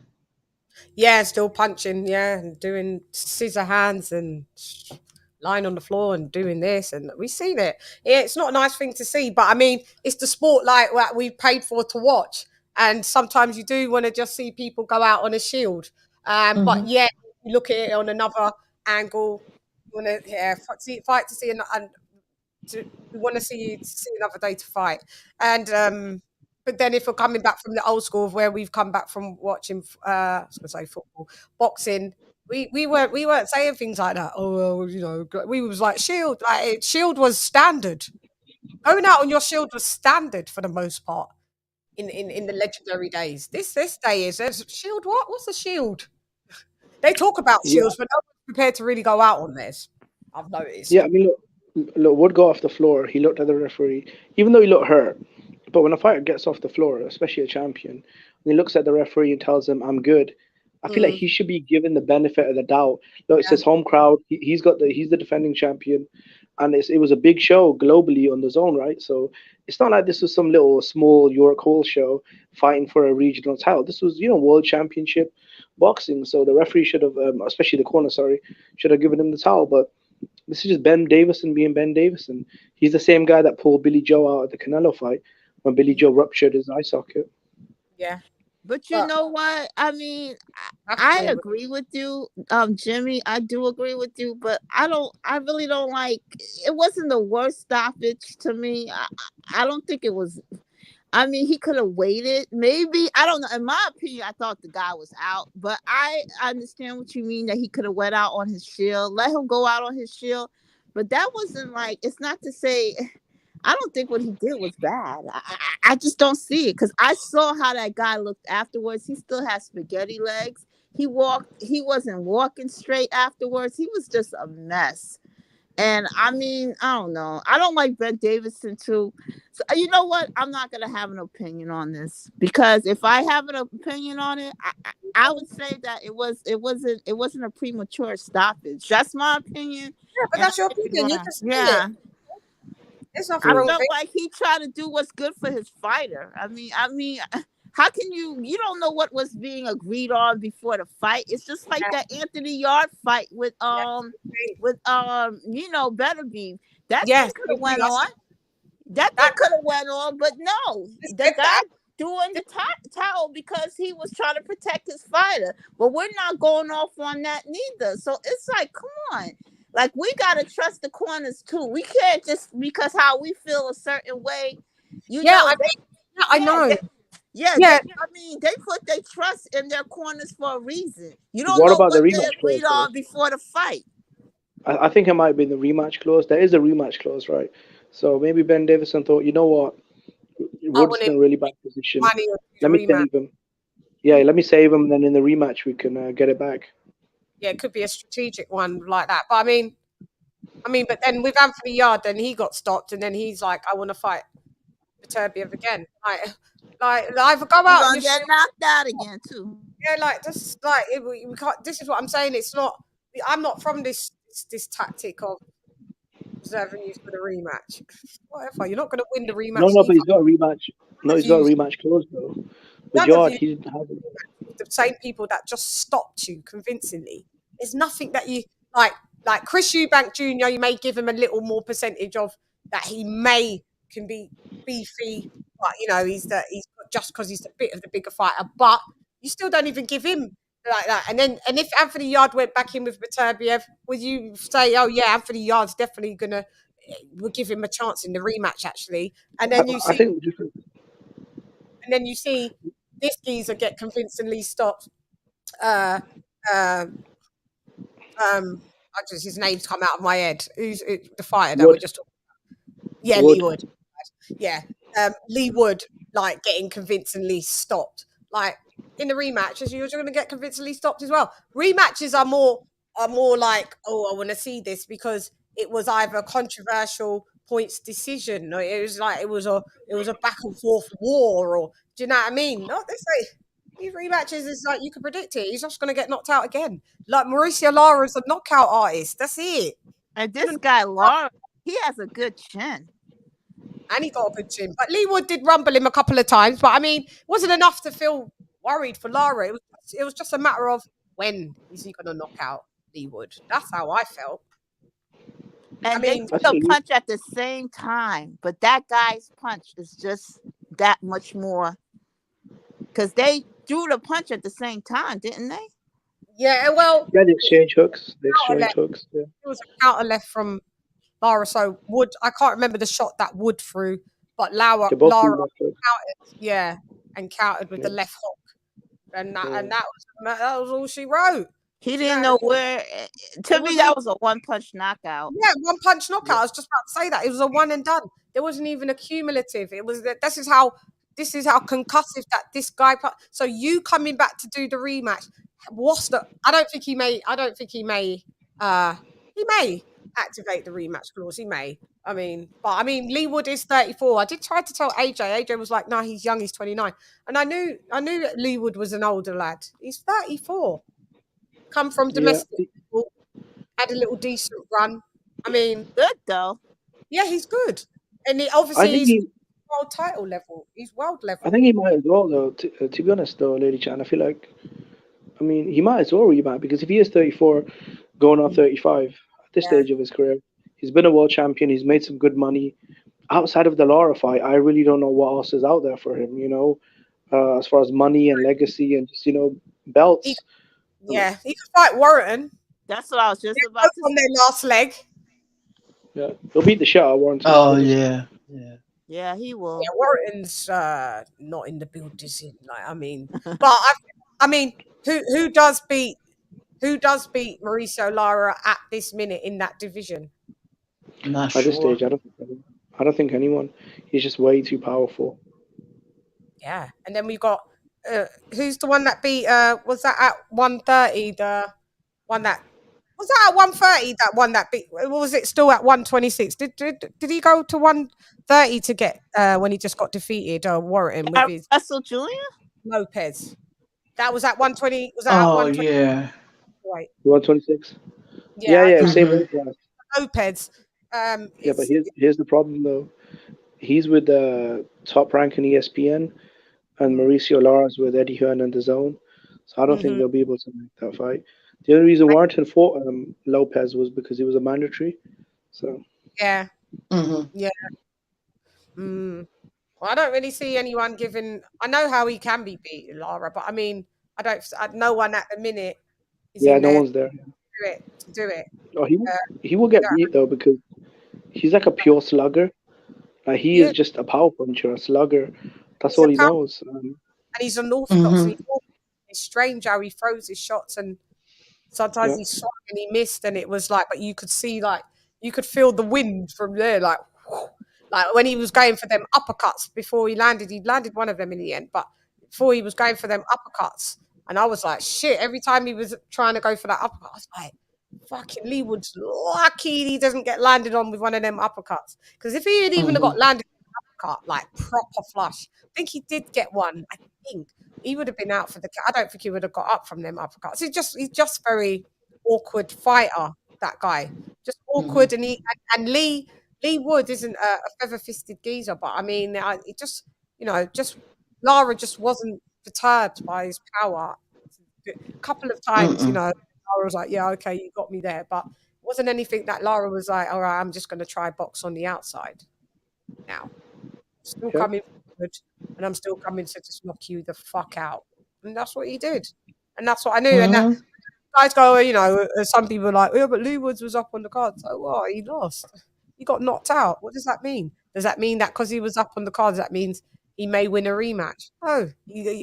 Wilder's never been up on the cards, and guess what happens? He knocks people out. And Shan, and don't you agree?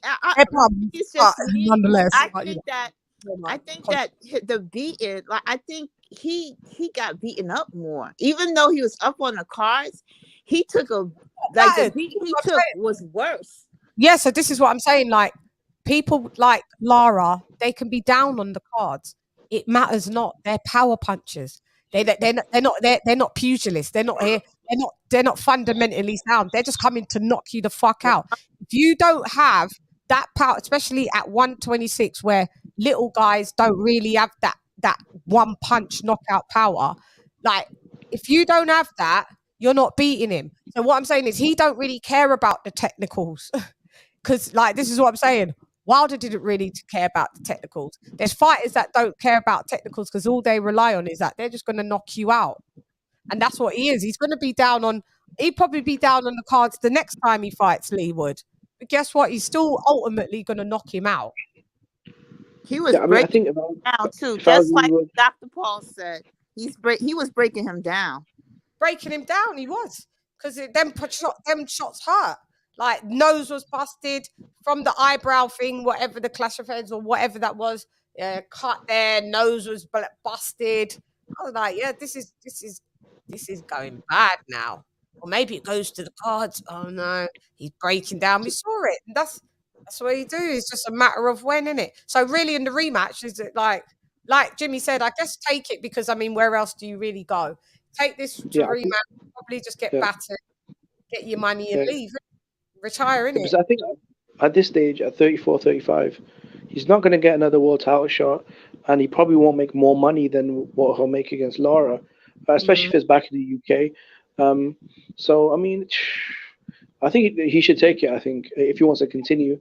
If not, maybe have one last fight in the UK. Because we'll see with the Warrington fight, I feel like even if he went up against Lara and lost again, he can still circle back to the Warrington fight. If he fights Warrington first and loses, I'm not sure if the rematch clause will work. Yeah, what does he have to take the rematch straight fight afterwards? Yeah. Like his next fight? Yeah, he does. Yeah, because if he takes the Warrington fight and loses, then how would he be able to trigger the rematch? Rematch, bruv. When you take the rematch and you get knocked out, like I mean, does it make any difference you doing the Warrington thing? He might look. I think he could win. There's a small chance though, because he was better with a fight. But but you're coming off a lot, two back-to-back losses. Like, where's the money in that for Josh Warren and for him? Like, does it matter? He could win. Yeah, I guess what you're saying. I put him that he could beat Josh Warren at this stage and maybe just retire and a win. Yeah.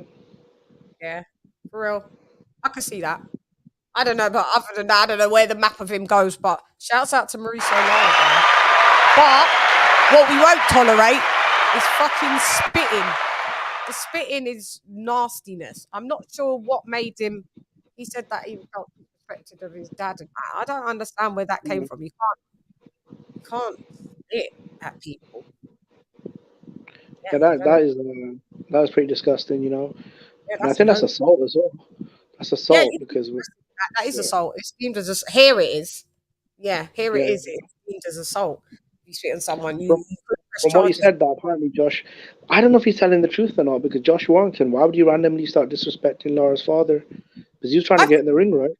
Out of the fight with the first time with the injury, and I think it dates back to then. And he said it was some disrespect to my dad. I don't know. I was like, how? Like, yeah, como?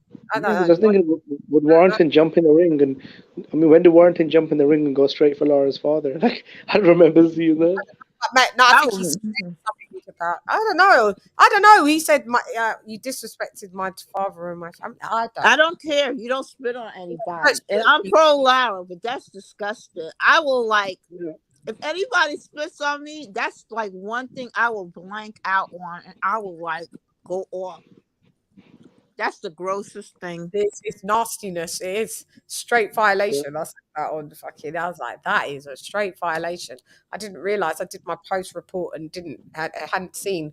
I saw that there was a kerfuffle when Lisa was like, "Look at the kerfuffle," but it was only till after I did my report, and then I turned it on, and then they had it all slowed down with Josh Warrington talking about the spit, and then they showed it, and he was like, "Look, there I got spat on," and then you saw it, and I was like, "Oh God," they had it in slow motion, and I was like, "Oh dear." So yeah, just not bueno. No bueno. But yeah, that's what I wanted to. I didn't watch the Neary against Hovhannian. I heard that was a total classic. I was on the phone, and I heard that was a total classic. Contender, fighter of the year contender is what I'm hearing for that fight. I'm in. You guys. Yeah, that was a good fight. I enjoyed it. So Neary, he won by stoppage, right? Yeah, it was like a TKO in the 11th round. Neary is he's very unorthodox too. He's very athletic. Called out Inoue, right? Called out Inoue. Yeah, he called Inoue out. Yeah, he's not gonna win against Inoue fighting like that. No. He's, I mean, he's good, but I just don't think he's athletically awkward. Huh? Yeah, and he's not defensively sound. No, I knew he would kill him. I mean, he got power. Don't get me wrong, and he's southpaw and everything, but his better days. He's been around a long time. He's not young.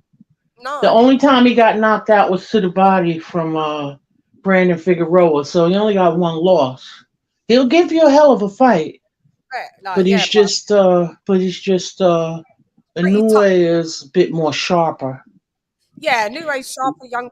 I mean, and pound. And he looks a bit tucked in. He looked a bit tucked in at the end of the fight. And when I saw it, I was like, wow, he looked like he really gone for a battle. Like you had no defense. I knew he's a pound for pound. Mm-hmm. So he uses his yeah. What's his name? Neary uses a shoulder roll too, but the guy that he fought was no joke either. His face looked horrible. I don't know much. I don't know anything about Hovhannian at all. So. Mm-hmm. Yeah, but Neary was always a pretty good lower weight, fighter. He just do some things. He has flaws. You see his flaws.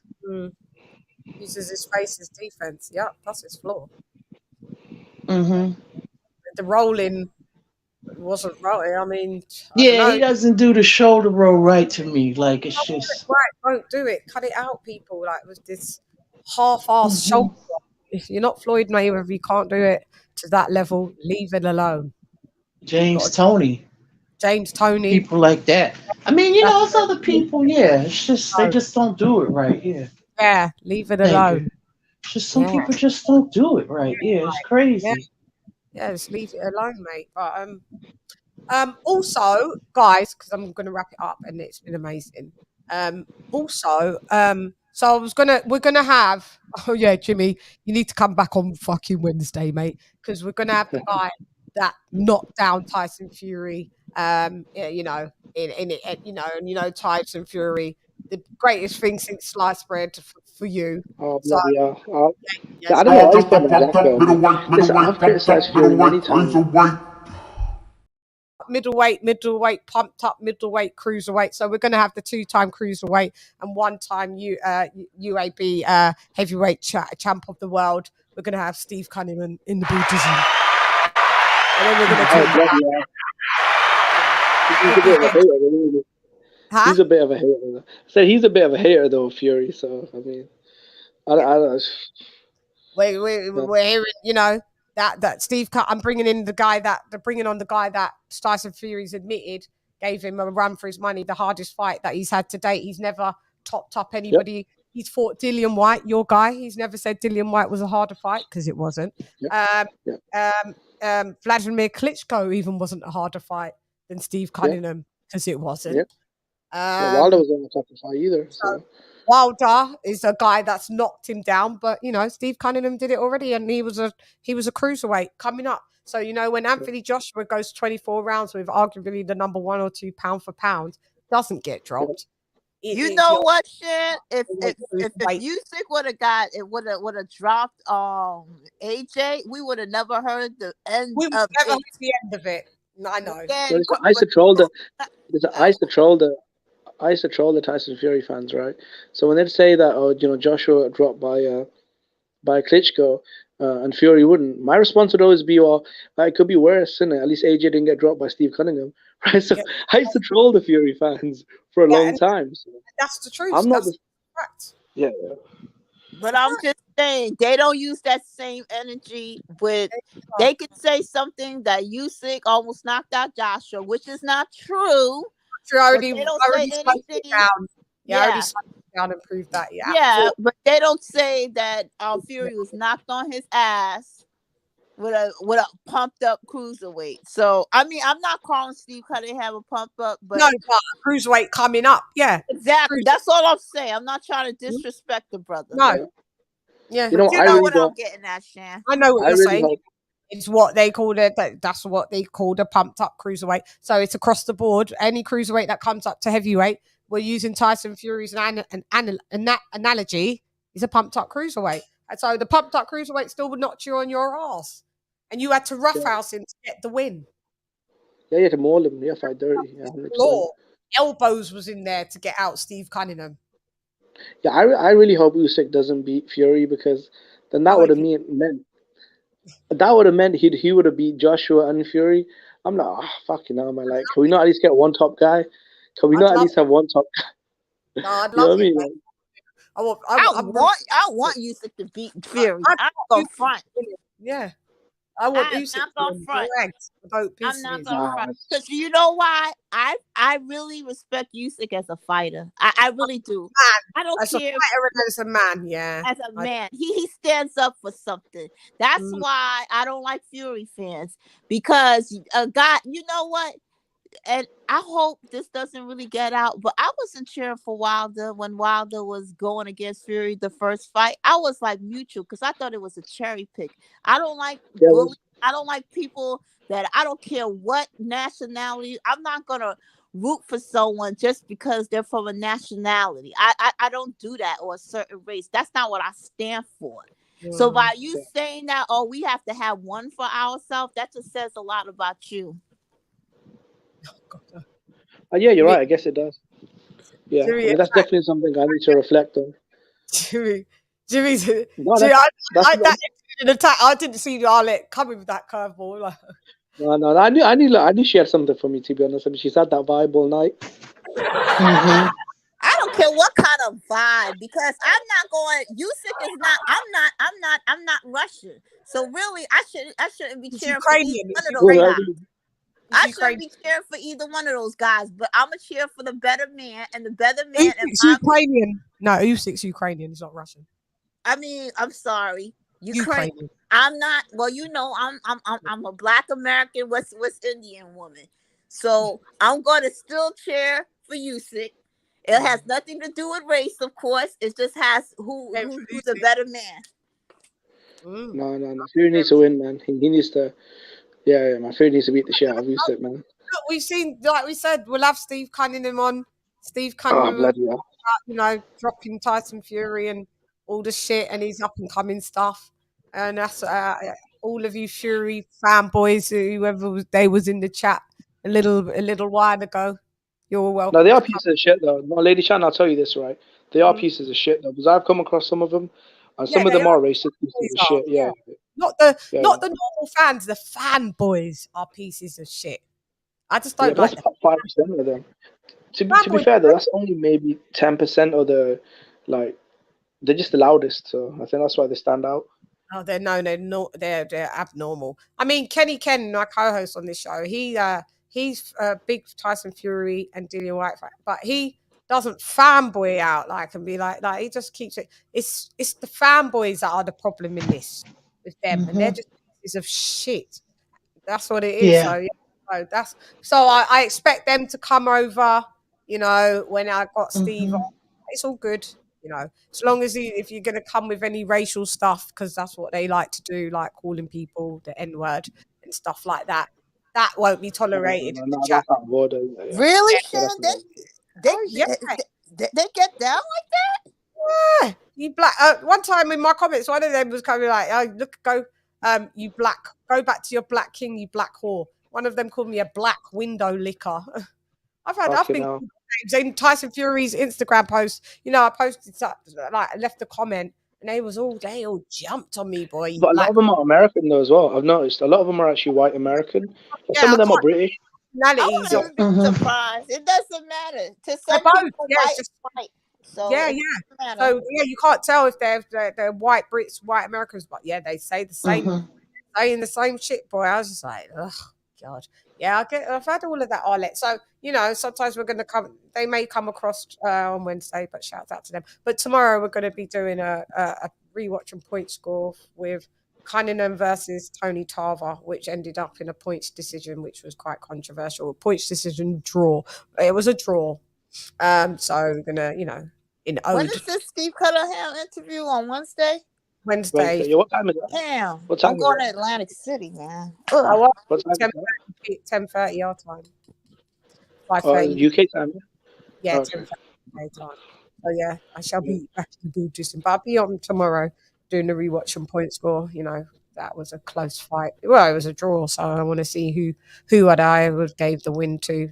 Unbiased or whatever. Just going to be the judges. You know, like what we usually do. Lisa, you on the panel, AJ on the panel judging. Yeah, if I can come, sis, I gotta go out, so I'll let you know. Let me know. Okay. Yeah, then watch it like that and see what up. Oh yeah, but I want to thank you guys for coming through, mate. I had a fun show. I had a Yes, fun show. thank you, Shad. I had very much fun.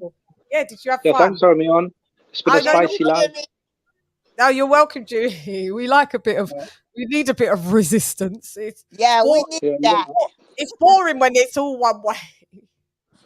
You know what? I just came in. I like Fury. I'm not even the biggest fan of his, but fucking hell, man. Tonight was spicy. It's a spicy live, you know? Yeah, There's no, me against about 10 people.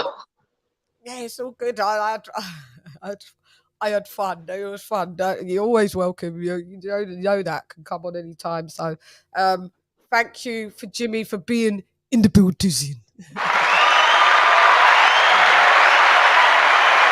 Also, want to thank. Take care, guys.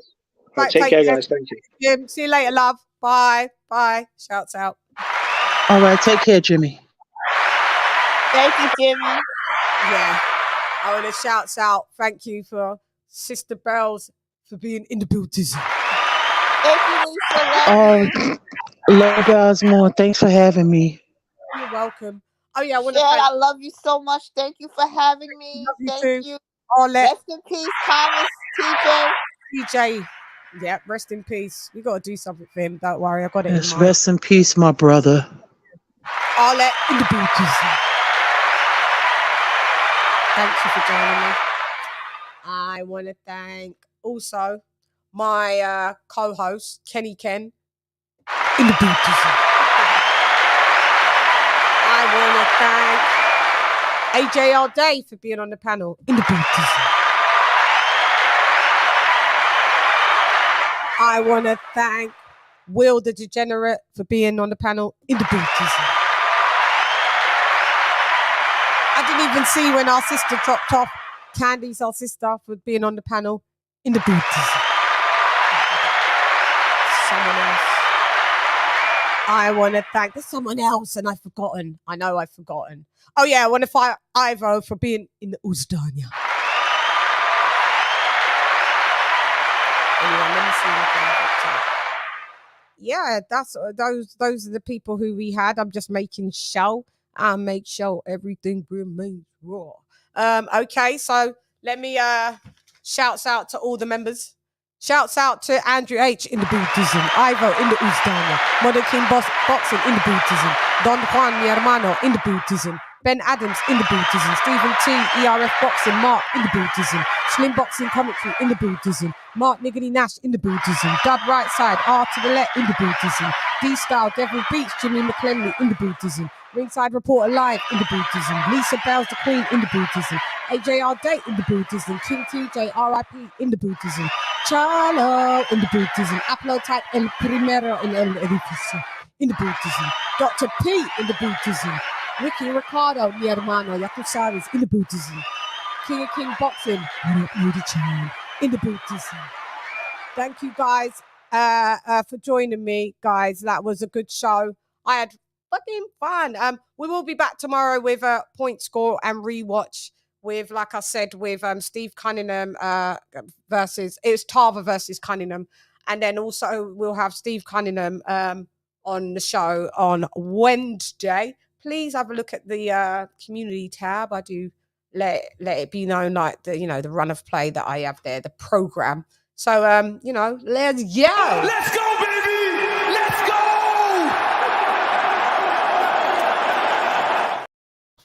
You know, it's the weekly wrap-up shiggity show.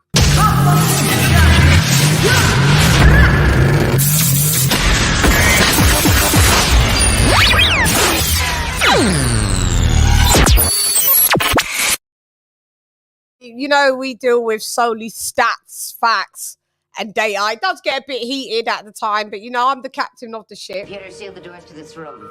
No entry without my authorization. Doors are sealed. Lieutenant Data. Computer, establish a security code for access to all functions previously transferred to bridge. Enter code. 173467321 Charlie 32 789777 643 Tango 732 Victor 731178888 732 476789764376 lock. Security code intact for all specified inquiries and orders. Lock. I have opinions just like anyone else. You got opinions. But unlike what you're doing is I bring facts, data, statistics, things you can go look up yourself. See, facts matter. See, if we're going to have a conversation, we have to agree that there's some things that are just true. Facts and data matter. You know, the Fury fanboys today, when they watched this show, they was presented with facts, stats, and data. They was like, hate it. But we're here to tell the truth and nothing but the truth, so help me. Colonel Jessup, did you order the code red? You don't have to answer that question. I'll answer the question. You want answers? I think I'm entitled. You want answers? I want the truth! You can't handle the truth! Pues, lista siempre. Listos pe los chingazos! Listos pe los chingazos! Payday. You want payday. I know that. Knowledge is key. Knowledge is key. So if it gone. Not bad to see nothing because nothing not a one. Lock off your eyes, cost me, make you come. Them the like, we wouldn't like them. All them fanboys. It's off. Them not like me, some me not like them. Man, I figure set this straight and clarify. Put fire upon a pagan, aim for the cranium. Turn off the news, there's a bag of lies. Worst raised man, wanna inform up, fun Babylon and every one of them dirty guys. And if they wanna go around the order, I guarantee somebody's dropping flight. Shouts out, round of applause for the whole panel though.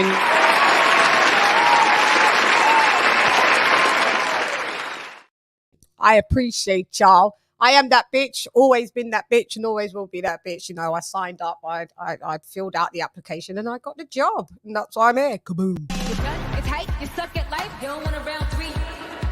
Worship the queen and your mic to pass. Keep it real, these chicks couldn't wipe my anyway, now let's go get Bulgari. I am the ultimate Bengali. These chickens can't even spell that. You hoes bugging, repel that. So like I said, this is the weekly wrap-up show.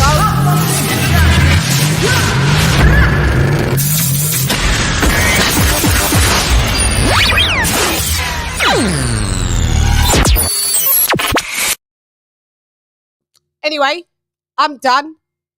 Hey girl, it's LadyChann, and I'm gone. Rep none less, come box with Chan. Gyan! Oh, the fanboys were in the building. Amazing show. Thank you for joining me. See you tomorrow. Gyan! LadyChann has left the building. LadyChann! Fight!